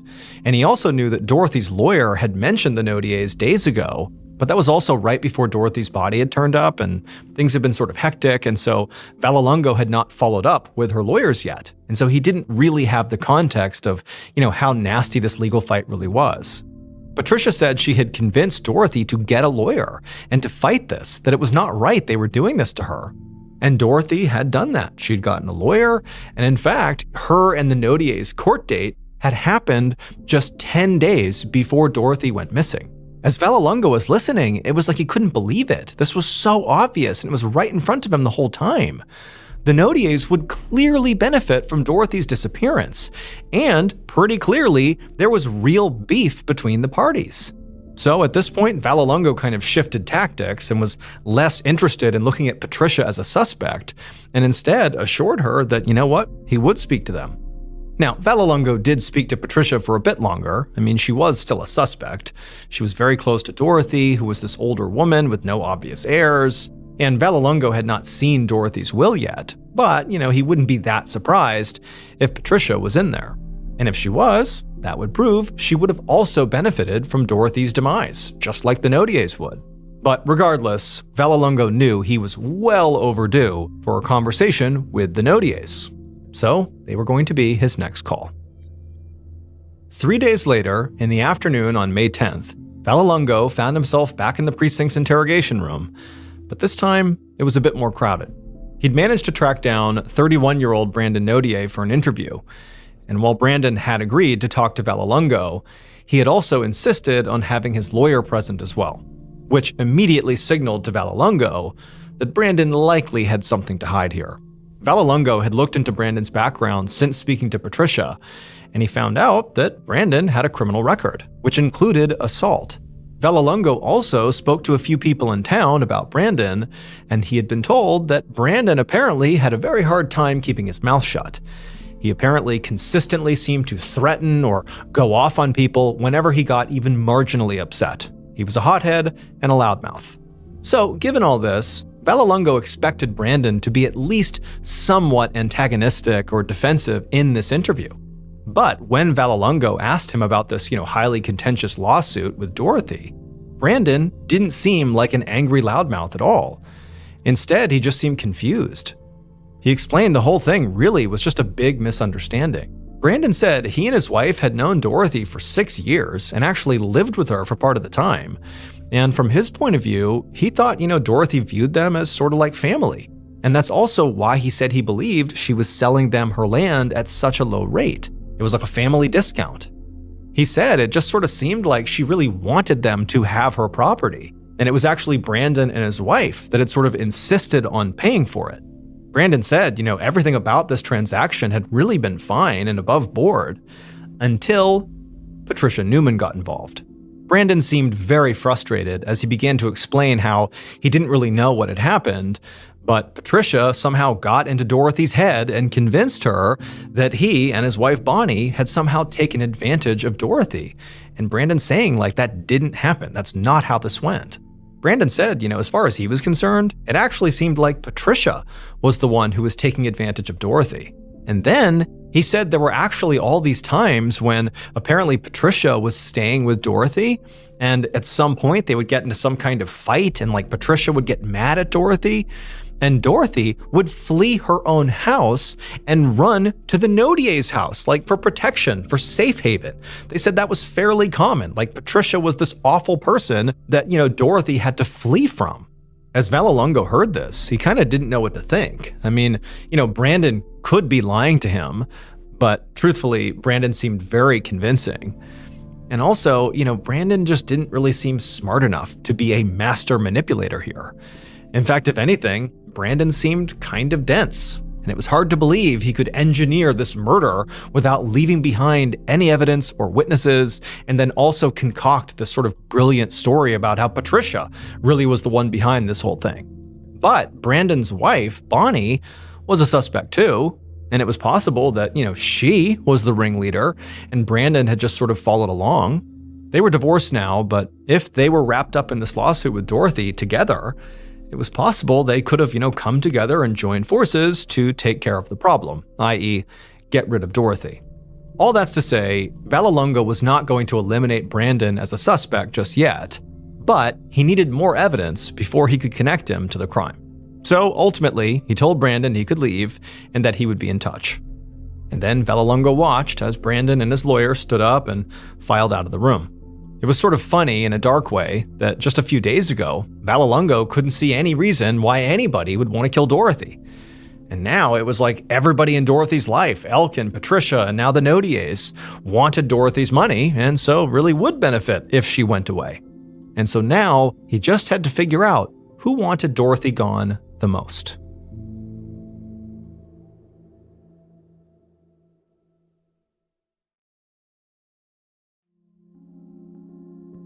About 5 months later, in October of 1985, Vallelongo stood in the middle of Dorothy's pet cemetery along with Sergeant Strada in total disbelief. Because all around them, almost every single tombstone had been completely smashed. Now, Vallelongo had no idea who had done this, but it was sort of oddly fitting, because just like this cemetery, Vallelongo's homicide case was a complete and total mess. Since May, Vallelongo and some other investigators had questioned both Patricia and Brandon Nodier multiple times, but all they ever did was point the finger at the other one. And now, the two primary suspects in Dorothy's murder were essentially at war over her property. After Dorothy's will was read, it would turn out that Patricia Newman had inherited a huge chunk of her estate, including whatever proceeds came from the cemetery business. But the Nodiers were saying that no, you cannot just give that to Patricia because the property is theirs and so the business is theirs because Dorothy had signed it all over to them. And the lawsuit to overturn that sale, despite it being very contentious, it had not been resolved yet. So you can't just shuffle it over to Patricia. And on top of that, Bonnie Nodier, Brandon's ex-wife, had literally moved into Dorothy's house, making it even more complicated. And so that was why the St. Bernard Sheriff's Department and the state police were at the pet cemetery right now. Patricia was there and trying to get access to the house since she needed to get some of Dorothy's things, and Bonnie wouldn't let her in. Now, the uniformed officers had just gone there to make sure everybody played nice, but Vallelongo and Strada had tagged along specifically to try to ask Bonnie a few questions. Now, Bonnie was still very much a suspect in Dorothy's murder, but so far, investigators had actually not been able to interview her, and Vallelongo had hoped that maybe this was their chance. However, when they arrived, Bonnie was extremely angry and she refused to speak to anyone and told all the officers and Patricia to get off her property. And even though the officers, along with Patricia, had eventually gotten inside and Patricia took what she needed, the officers had not been able to get Bonnie to say anything to them. She refused. And so now, Vallelongo and Strada walked back to their cruiser, past all these shattered tombstones, feeling very frustrated that they had multiple suspects here and no way to eliminate any of them. Brandon Nodier would directly benefit from Dorothy's death, because if she was dead, then the lawsuit he was embroiled in would get dropped and he would by default take control of Dorothy's land. He also had a criminal record and, according to Patricia, had been horrible to Dorothy when they lived together. Brandon's ex-wife, Bonnie, could have helped him do it too, since after all, she was named in that lawsuit as well. And she had taken full control of Dorothy's house after she died, so clearly she was intent on living there. But Patricia also could have been highly motivated to get Dorothy out of the picture, since she was named in the will. And she'd seemed really controlling of Dorothy and had repeatedly inserted herself into the investigation. And then there was the handyman, Elkin Childress, who had been eliminated through his alibi, but Vallelongo felt like he deserved another look. He had admitted that he was obsessed with finding treasure on Dorothy's property, and now all the gravestones were mysteriously smashed, which could indicate that maybe he had come back and this was, part of his attempt to find the treasure. Maybe they were inside the gravestones. Then again, if they're going to treat Elkin like a suspect, well, then anybody who had heard rumors about the treasure on Dorothy's land was also a suspect. And considering how the residents of St. Bernard clearly gossiped a lot about Dorothy, it seemed like that would mean basically everyone in town was a suspect. But without any forensic evidence or witnesses, Vallelongo didn't see how they would ever be able to connect anybody to this crime. Still, he and Strada got back in the cruiser and headed back to the station to keep at it. The investigative team kept working this case diligently for weeks and then months, interviewing and re-interviewing suspects and speaking to people who knew Dorothy. They even met with a psychic who claimed she knew who the killer was. And some people even called in with tips that they had seen Dorothy's ghost in the area and they would even go follow up in case maybe Dorothy was there. But none of that went anywhere. None of it amounted to any new, meaningful evidence that the police could actually use to bring somebody to court. And as time went on, Dorothy's case changed hands multiple times before finally going cold.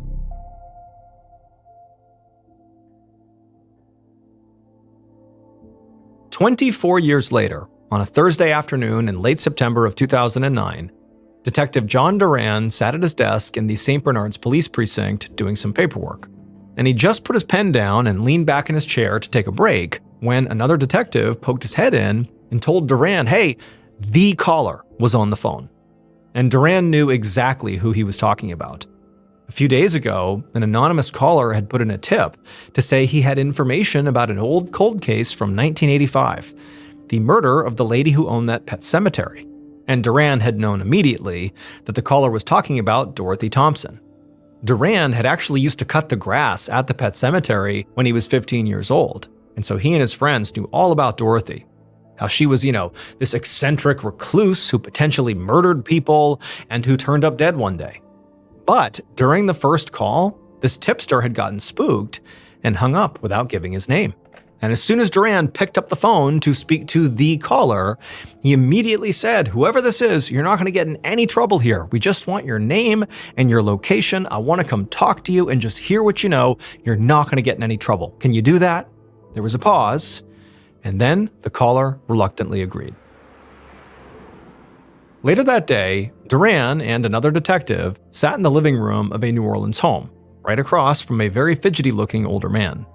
The man's eyes kept darting all around the room, and periodically he kept looking over his shoulder like somebody was gonna, jump out at him.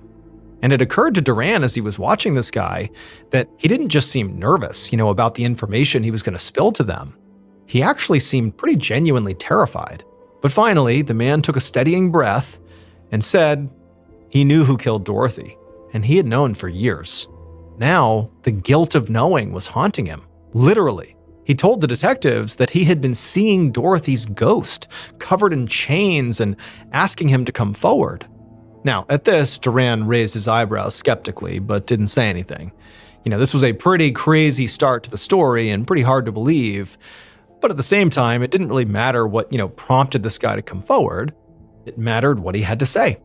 And so, with an open mind, Duran, along with his partner, just sat there and waited. And eventually, the old man, despite being very scared and timid, finally did just come out and say what he knew.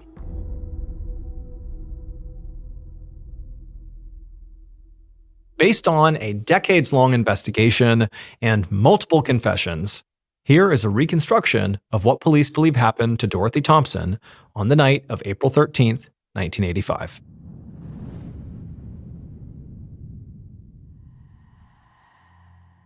Sometime after 9 p.m. that night, the killer was sitting behind the wheel of their truck, making their way up the long, winding driveway through the woods towards Dorothy's house.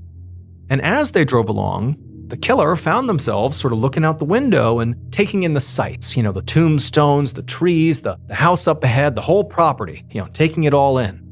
And as they did that, they thought to themselves that it was time to stop waiting for their fortune to arrive. They needed to take it. Because Dorothy did not deserve to have this. In fact, the killer believed Dorothy didn't deserve to live. And so the killer eventually arrived right outside of Dorothy's house, and they stopped their truck, they threw it in park, and then, calm as can be, they got out and they walked around to the back of the house. There, they knocked. And eventually, Dorothy, made her way to the door, and she looked out through the glass and she saw this person, the killer, and she looked confused. But it didn't stop her from opening the door. And as soon as she did, the killer didn't hesitate. They jumped on top of her. Dorothy tried to scream, but the killer immediately wrapped their hands tight around her throat, and she went silent. And then in silence, they strangled Dorothy until she stopped moving. Then, once Dorothy was crumpled, lifeless on the ground, the killer found some sheets and wrapped them around Dorothy's body and then dragged her outside to the waiting truck. Once they put Dorothy's body in the truck, they drove to a section of the Mississippi River not far from Dorothy's house. There, the killer got out and they grabbed Dorothy's body and they tied her hands and her feet together and also, just in case, put a plastic bag tightly over her head. Then they wrapped her body in chains.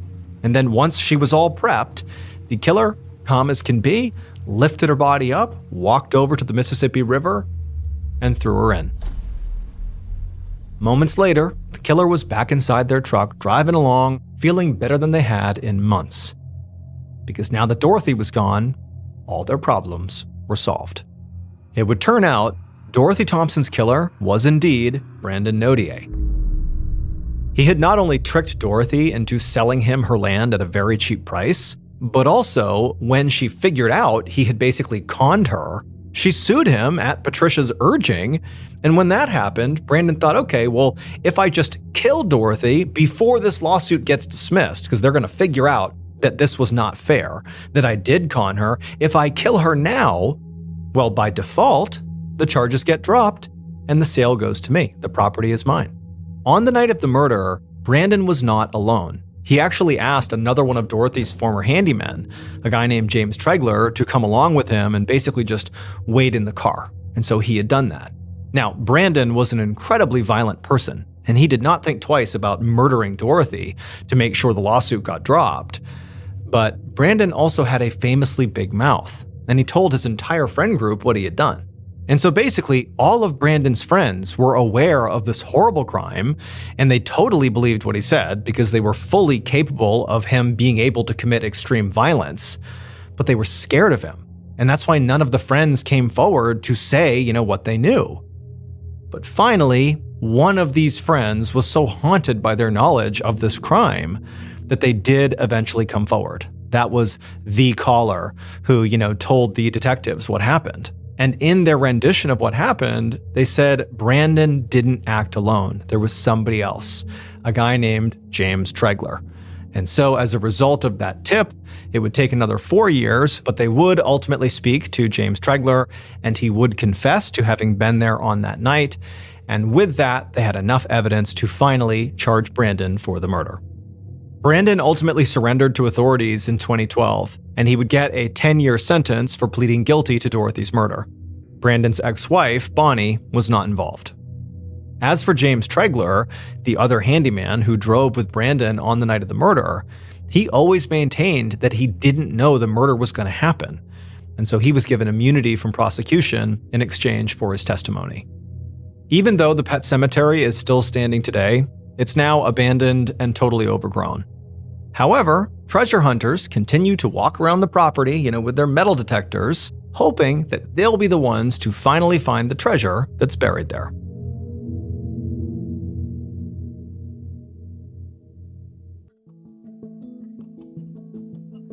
On the evening of June 3rd, 2004, a 23-year-old college junior named Jesse Valencia walked into a restaurant in Columbia, Missouri. His friends were already there. They were sitting at a table in the back of the restaurant, and as soon as they saw him, they waved him over. And so Jesse made his way over to sit with them. Jesse was a student at the University of Missouri, and he was majoring in journalism and pre-law. The spring semester had just ended a few weeks ago, and as much as Jesse had loved the semester and he really had enjoyed what he was studying, he was looking forward to some time off. He wanted to see his friends and go to some good parties. Jesse had always been a very outgoing person with a very active social life, but sometimes that characteristic sort of got him in trouble. In fact, just a couple of weeks ago, he'd had to go to court over a charge of obstructing a government operation, which he'd picked up 2 months earlier when he refused to leave a house party that the cops were breaking up. And as soon as he sat down at the table with his friends, one of them immediately asked him, like, "Hey, how'd that court hearing go?" And Jesse had said, it didn't go too well. He thought the whole thing was kind of ridiculous, and he had hoped the charge would have been dropped already. But when he had gone to the courtroom, he found out the charge had actually been upgraded. The prosecutor had changed it to obstructing a government operation by physical interference, which was worse. But Jesse said, he still wasn't that worried about it. He said he had pleaded not guilty, and his plan was to fight this thing to the very end, even if it took all summer. However, the reality was this charge was actually the least of Jesse's problems. He had much bigger things weighing on his mind that summer. His longtime boyfriend, Jack Barry, had broken up with him recently, and he was having a very hard time coping with that. Jack had wanted to stay friends, but the reality was, even though, the intention was good, it just made things harder for Jesse, because it meant that Jesse and Jack were still spending quite a bit of time together and still talking and socializing. And while Jack felt like things were over romantically, Jesse didn't feel that way. It just sort of felt like they were perpetually on the verge of getting back together, even though they weren't. And then whenever Jesse would try to talk to Jack about, maybe trying to make things work again, Jack would immediately just turn him down. And so the whole situation was just really difficult. And so without Jack anymore, Jesse had become very lonely. And he had been trying to fill that void with random hookups, meeting guys online and inviting them to the hotel where he worked as a night clerk. But for the most part, it was sort of shallow and didn't mean anything. At one point, Jesse had been having this secret affair with an older man, which had been exciting. But deep down, what Jesse really wanted was just a real relationship, like he had had with Jack. And these random hookups were not that. And so at this point, basically every time Jesse went out socially, no matter what he was doing, he was always kind of on the hunt for somebody who could potentially have, long-term relationship potential. And this night was no exception. And so that night, Jesse and his friends had a nice dinner together. And then when they were done, they left the restaurant and walked a few blocks to a gay dance club called SoCo Club. It was dark and the music was loud and thumping. And as soon as they walked inside, Jesse immediately weaved his way through the crowd on the dance floor over to the DJ booth. He asked the DJ to play his favorite song, which was Billie Jean by Michael Jackson. And the DJ just sort of rolled their eyes. Jesse knew the DJ was very likely annoyed with him because Jesse requested that song every single time he came to this club. But Jesse never had let other people's opinions stop him from doing what he wanted. And so he didn't care. He just wanted the song played. And so after he had made his request, Jesse went over to the bar and ordered a drink. And while he waited, he saw a young man standing alone at the other end of the bar. Once the bartender passed Jesse his drink, Jesse went over and asked the man if he wanted to dance. The man smiled and said, "Sure." And then one dance turned into two, turned into three, and pretty soon the two had spent the whole night together. Now, it was hard to hear each other over the loud music, but over the course of several dances, Jesse had learned that this man's name was Ed McDevitt, and he was training to be a chef. Jesse felt like Ed was a really nice, cool guy, and it seemed like they had an immediate connection. And so when the club closed, Jesse asked if Ed wanted to come home with him. Ed said yes, and after that, Jesse asked his friend Jennifer if she wouldn't mind giving them a ride back to Jesse's apartment. She said of course, and so shortly after that, the trio left the club, they got in Jennifer's car, and they drove back to Jesse's apartment. And when Jesse and Ed got out, Jennifer said, "Hey, tomorrow night I'm having a party at my place. You two should come by." And Jesse, he turned to Ed and kind of winked at him and said, "Yeah, hopefully we'll both be there." And then Jennifer drove off. After Jennifer had driven off, Jesse walked Ed down the stairs to his very run-down basement apartment. And as soon as they went inside, Ed saw this sea of all these history books stacked all over the living room. It would turn out Jesse was really into ancient Greek history. And so Ed began walking around, opening up all these old history books, And as Ed did, Jesse began regaling him with, tales of the Battle of Thermopylae, how the Spartans were outnumbered and how they prevailed, and talking about Zeus and the ancient Greek gods, and just kind of going off all the stuff that Jesse really enjoyed about, ancient Greek history. And Ed, as he listened to it, just said, I really don't know much about history, but it's really fascinating that you're so into it. And so from there, the rest of the night went great for the two of them. They would spend the night together. And then at 10 a.m. the next morning, as Ed was getting ready to leave, they made plans to meet up again at Jennifer's party that night. Before Ed left, he wrote his phone number down on a scrap piece of paper and gave it to Jesse. And Jesse took the paper and then walked Ed to the door and gave him a hug and a kiss before he left. And then once he was gone, Jesse just hoped that, maybe this wasn't just a meaningless hookup. Maybe this had the basis of a strong, long-term relationship. The one thing Jesse really wanted. Around noon that day, Jesse was eating a quick lunch before heading out for work when he heard a knock on his door. He walked over and opened it up, and he saw his landlord standing in the hallway. And his landlord looked pretty mad. He told Jesse that, hey, it's the 4th of the month, and you still haven't paid rent. Jesse apologized profusely and just said, it totally slipped his mind, and he promised he would get it to the landlord that afternoon. But after the landlord accepted his answer and, Jesse shut the door, he couldn't help but have this sort of sinking feeling in the pit of his stomach, because the truth was, he didn't have the money. Jesse had grown up in a very poor family in a small town in Kentucky.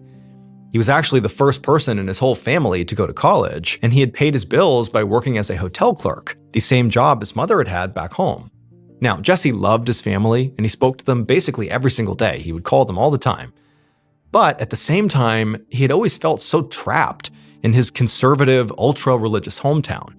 So he had left and tried to sort of reinvent himself as someone new, the kind of person who can do anything and go anywhere. And so even though he had done that, it would turn out that making real money was something that he just hadn't quite figured out yet. Before Jesse left for work that afternoon, he scrounged up all the cash he could find, but it still wasn't enough to make rent. He dropped the cash in the landlord's mailbox anyway, with a note promising he would get the rest of it together in a couple of weeks. Then he walked to his job at the Campus Inn and spent an uneventful evening behind the front desk, counting down the hours until the end of his shift. And as soon as the end of his shift came, when the clock struck 11 p.m., he bolted home and immediately changed clothes before heading out to Jennifer's party, where he was supposed to meet his new love interest, Ed McDevitt. However, when Jesse walked into that party, he didn't see Ed. He did a lap around the apartment, checking every room, but he wasn't there. And so Jesse just grabbed a beer out of the fridge and began chatting with Jennifer while he waited. But after a while, he checked his watch and realized that either Ed was running really late or he just was not coming. So, trying to tell himself that it was not quite time to be disappointed, maybe there was an explanation here, Jesse went outside and called the phone number that Ed had written down on that piece of paper that morning. Now, this phone number was for a landline phone. And so, Jesse, he punched it in and he listened and it rang for a few beats. And then somebody picked up, and it was a guy, but it was not Ed. It was somebody whose name was Mark Butler, and Jesse had never heard of this guy, and he asked, where's Ed? And Mark explained that he was Ed's roommate, and that actually Ed was asleep right now. He had to work in the morning, and so he had decided actually not to go to the party, to Jennifer's party. He just wanted to sleep. Now, as Mark was telling him this, Jesse was trying to make sense of okay, is Mark like Ed's boyfriend or something? Are they together, or are they just roommates? And also, Jesse couldn't help but feel like Mark clearly did not want to be talking to Jesse right now. It was pretty clear in his tone that he was trying to just get off the phone. But Jesse was not ready to just, mail it in here. He wanted to see Ed. And so he told Mark, well, hold on a minute. Can you please go wake him up? I need to talk to him. And at first, Mark was like, no, he's asleep. He has work in the morning. He does not want me waking him up.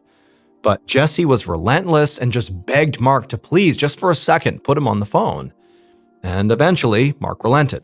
About a minute later, a very groggy-sounding Ed hopped on the phone, and as soon as Jesse heard his voice, he was so excited, and he basically pitched Ed hard on why he should not go to bed and come out to this party, and that he really wanted to see him. And also, hey, bring your friend Mark too. That was fine.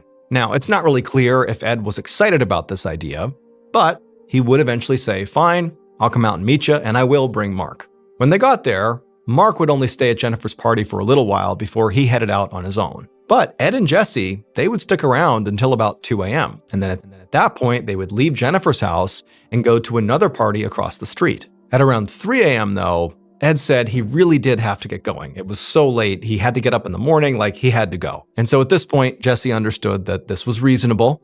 And so he walked him out to the sidewalk and then asked him if, hey, do you want to come over to my place? But Ed said, no, really, I have to get home. I have to go to bed. However, before Ed did finally leave, the two of them would make plans to see each other in just a couple of days. After Ed had taken off, Jesse wandered across the street to say goodbye to Jennifer, and then after that, he began making the walk to his own apartment.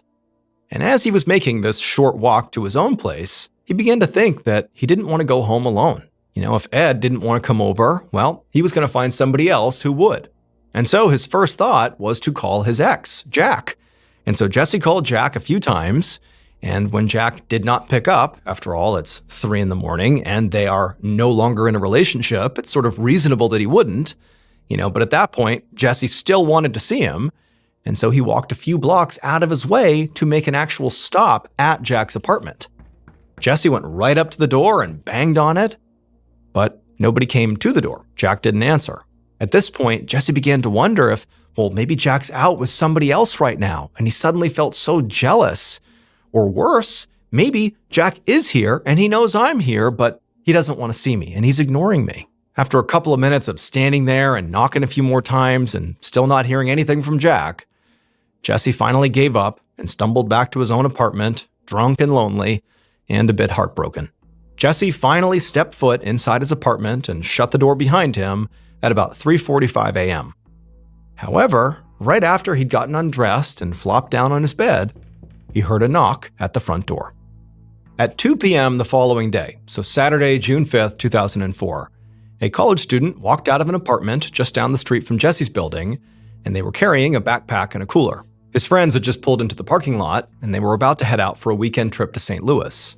But while he was loading his stuff into the trunk, he noticed somebody lying in the grass nearby, wearing nothing but a pair of running shorts. Now, at first, he assumed, this was just somebody passed out drunk from a crazy Friday night party, which sort of happened all the time in a college town like Columbia.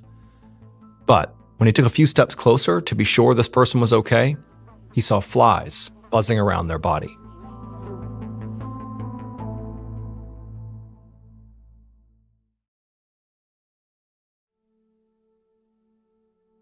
About 30 minutes later, Columbia police detective John Short felt his pager go off. He unclipped it from his belt loop, and he saw there was a message from his boss's phone number that just read 911. Detective Short called his boss right away, and he was given the address for a crime scene just off the University of Missouri campus. Short drove there, parked his car on the curb, and then walked over to the yellow tape that was keeping crowds of worried neighbors away from this crime scene.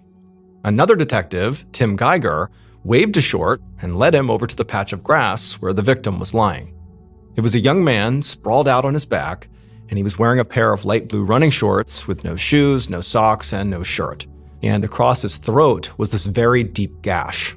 The medical examiner was already there, and she was crouched down next to the body, and she told Detective Short that a few things were already standing out to her. She pointed to the bruises that were all over the victim's face, their arms, and their torso.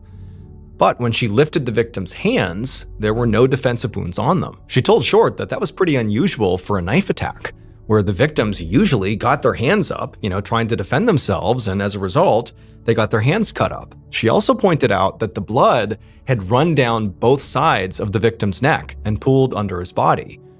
But there was no blood at all on the front of his body, which meant he was probably lying down right there in the grass when his throat actually got cut. Finally, the medical examiner pulled back the victim's eyelids and showed Short the hemorrhaging in his eyes, which they both knew was typically a sign of strangulation. And so putting it all together, Short theorized that, the victim's killer had likely choked him out and then laid him on the grass and then slit his throat while he was laying there unconscious, unable to defend himself. The detective looked down at his victim's bare feet and noticed they were covered in dirt, like he had been running at some point outside. Short doubted that the encounter between his victim and the killer began on the lawn, where the body was found, and now he just wondered if maybe there had been some sort of a chase here, and that this was just where the killer had finally caught up to the victim. But since there was no ID on the victim, Short had no idea who he was or where he'd been running from. And so Short stood up and stepped away from the body so crime scene techs could load it into a body bag. Just then, another squad car pulled up, and 2 more officers got out, Sergeant Kenneth Smith and Officer Stephen Rios. Rios was the beat cop who typically patrolled this neighborhood. So another sergeant on scene had radioed for him to come over and see if maybe he could help identify the victim. And so at this point, Short told the crime scene techs to go ahead and unzip the body bag and let Officer Rios take a look. And Rios came over and he looked inside, and after a second, he said that he did recognize this young man. He said it was a college kid that he'd actually arrested at a house party just a couple of months ago. He said his name was Jesse Valencia.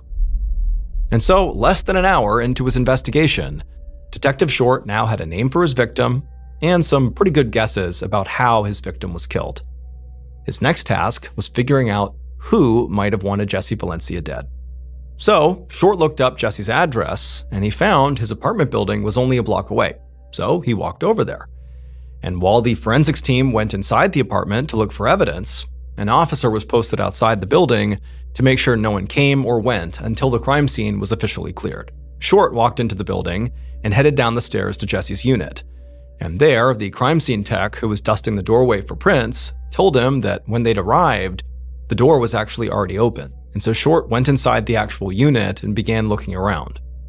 There was no blood anywhere, and nothing was broken or overturned, so there was no clear sign of a struggle. But the door being left open suggested that Jesse must have left in a hurry. And this certainly matched Short's theory about the fight between Jesse and his killer starting in one location and ending on the lawn. Short figured that, Jesse must have run out of his apartment in a panic and made it a block away to that grass before his killer finally overtook him. And so as Short began to consider this, he also started to think, okay, well, Jesse, who appeared to be in reasonably good shape for his age, if he was chased down and tackled and killed only a block away from his apartment, it sort of suggested that his killer likely was pretty strong and pretty fast. So we're talking about somebody who is in relatively good shape. That's the killer. At least that's the profile he's developed in his mind. And also, the way that Jesse was actually killed, having his throat cut open so violently, it just seemed kind of personal, which suggested that whoever killed Jesse likely was somebody Jesse actually knew. And so with that in mind, Short finished his sweep of Jesse's apartment and then asked a crime scene tech to prioritize getting access to the cell phone and computer that he saw on Jesse's desk. Then he walked out of the apartment and across the hall to the door of Jesse's closest neighbor, and he knocked. A moment later, a very confused-looking young man poked his head out and asked Short what was going on. Short told him that he was investigating a murder and wanted to ask him a few questions. The young man at first just seemed totally shocked and appalled to be hearing this, but then it was like this look of realization washed over his face. He told Short that the previous night, he had actually woken up to the sound of very clearly 2 grown men fighting in Jesse's apartment.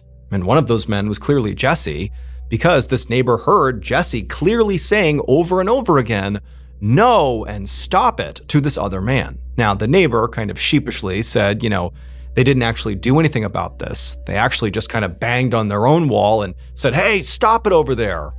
And then shortly after that, the noise had stopped, and the neighbor had kind of forgotten about it and gone to sleep, not realizing what he was likely hearing was the beginning of Jesse's murder. The neighbor told Short that when they had woken up that afternoon, he'd actually gone across the hall to apologize to Jesse for being so rude the night before.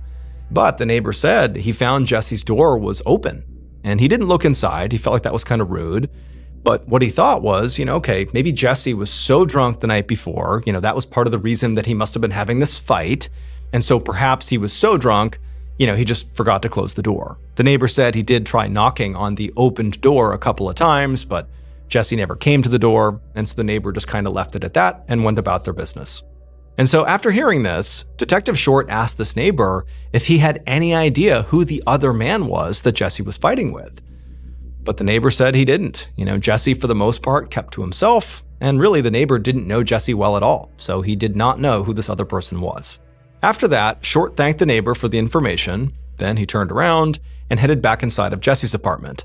And so at this point, Short was convinced that, based on the neighbor's testimony, that whatever fight led to Jesse's death likely did begin in Jesse's apartment. And so now Short just had to figure out who were the people that could have potentially been inside of Jesse's apartment late at night like that. Was this somebody who was a friend, a love interest?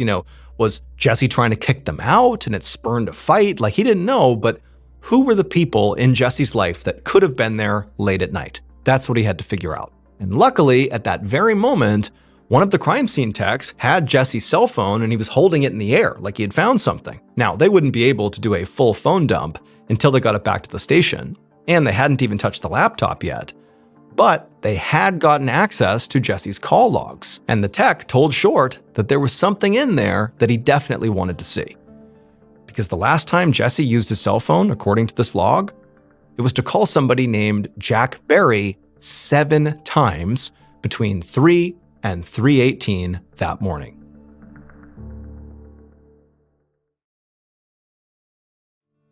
So right away, Detective Short looked up Jack Berry's information, and he found his apartment's address and saw it was not far from Jesse's, and so he drove right over there.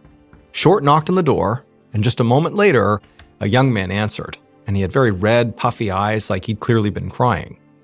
Even though Jesse's body had only been discovered a few hours ago, this young man did not seem surprised at all to see the detective. He told the detective that he had already heard the terrible news a friend had told him. After exchanging niceties and the young man confirming that he was in fact Jack, Short followed Jack into his living room.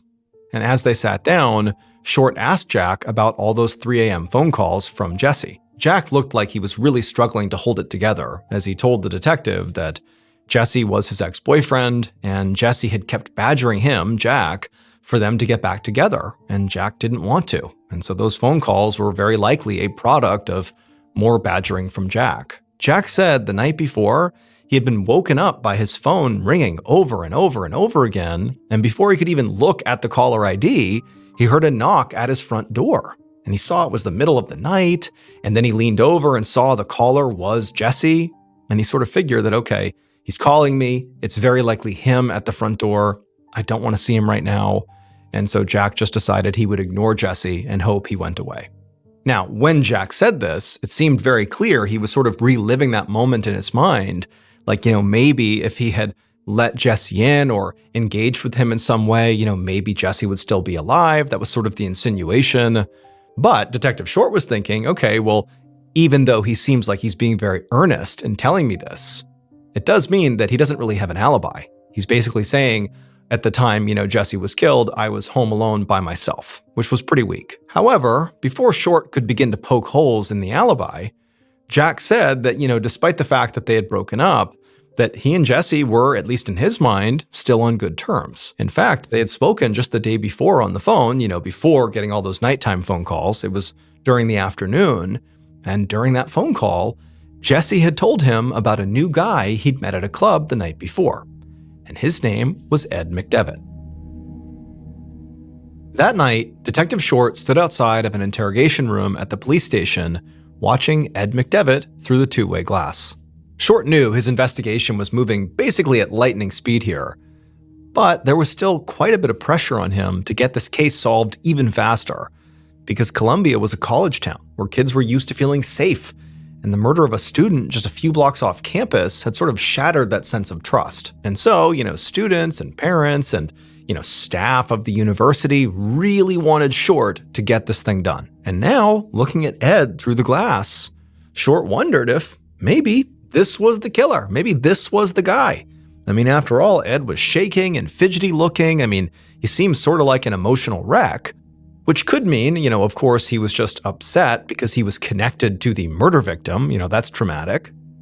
Or it could mean he's hiding something, and now he's about to be interrogated by the police, something that would certainly cause a big emotional reaction. Eventually, Short went inside and sat down across the table, and he asked Ed to explain exactly what he had done the night before. And Ed, in a very nervous, shaky voice, told the detective that he and his roommate, a guy named Mark Butler, had met Jesse at a party a little after 11 p.m.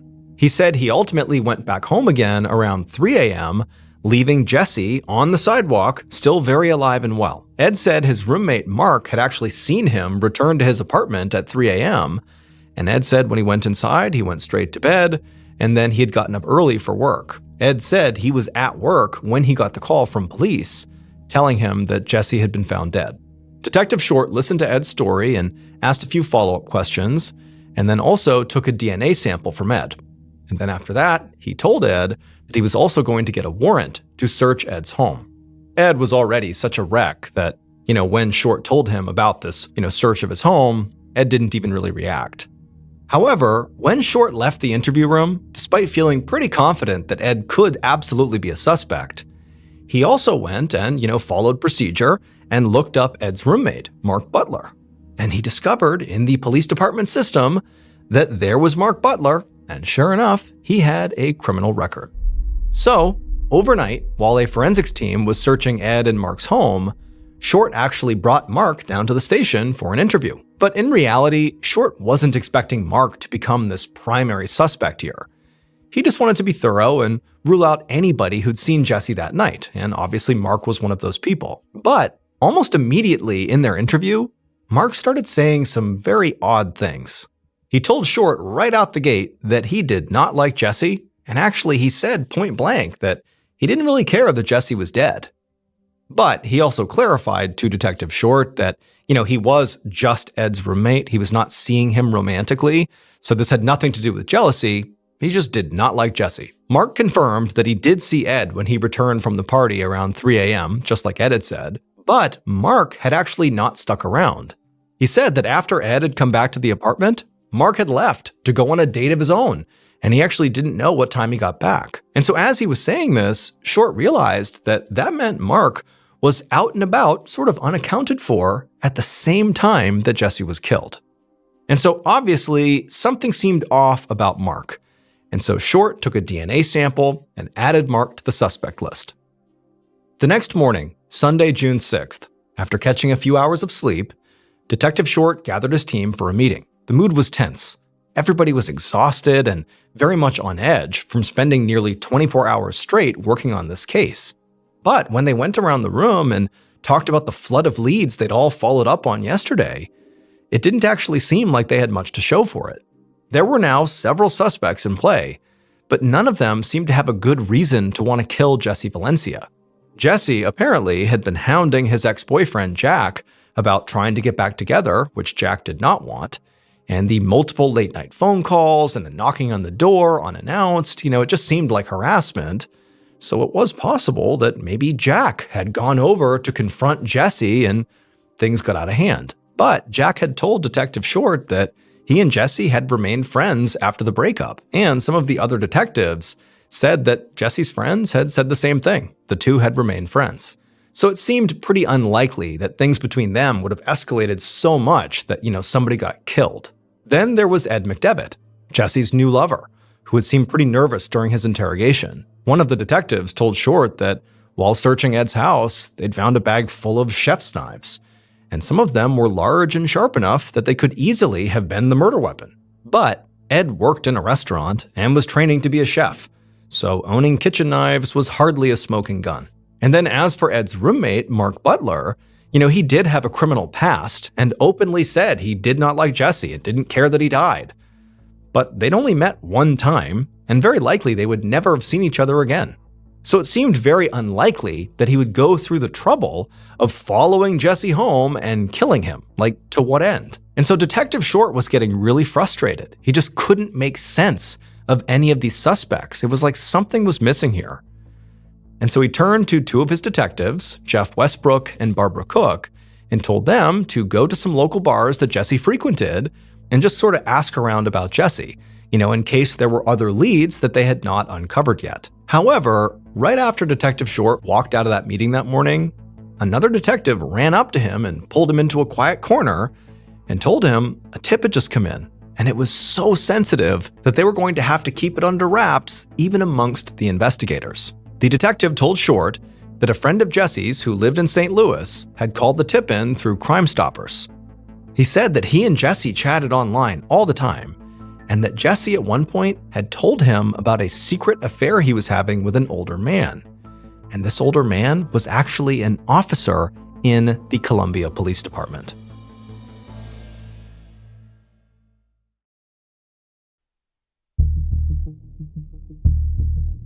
Later that day, so this is Sunday, June 6, 2004, 2 days after Jesse was killed, Detective Short sat at his desk flipping through printouts of all these online chat logs. And these logs showed conversations between Jesse and the friend of his who had called in the tip that Jesse was having this affair with an officer from Short's own police department. In the chats, Jesse wrote all about this relationship.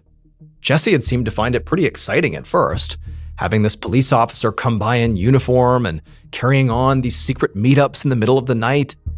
But recently, Jesse had begun to suspect that this police officer was married, and this made Jesse furious.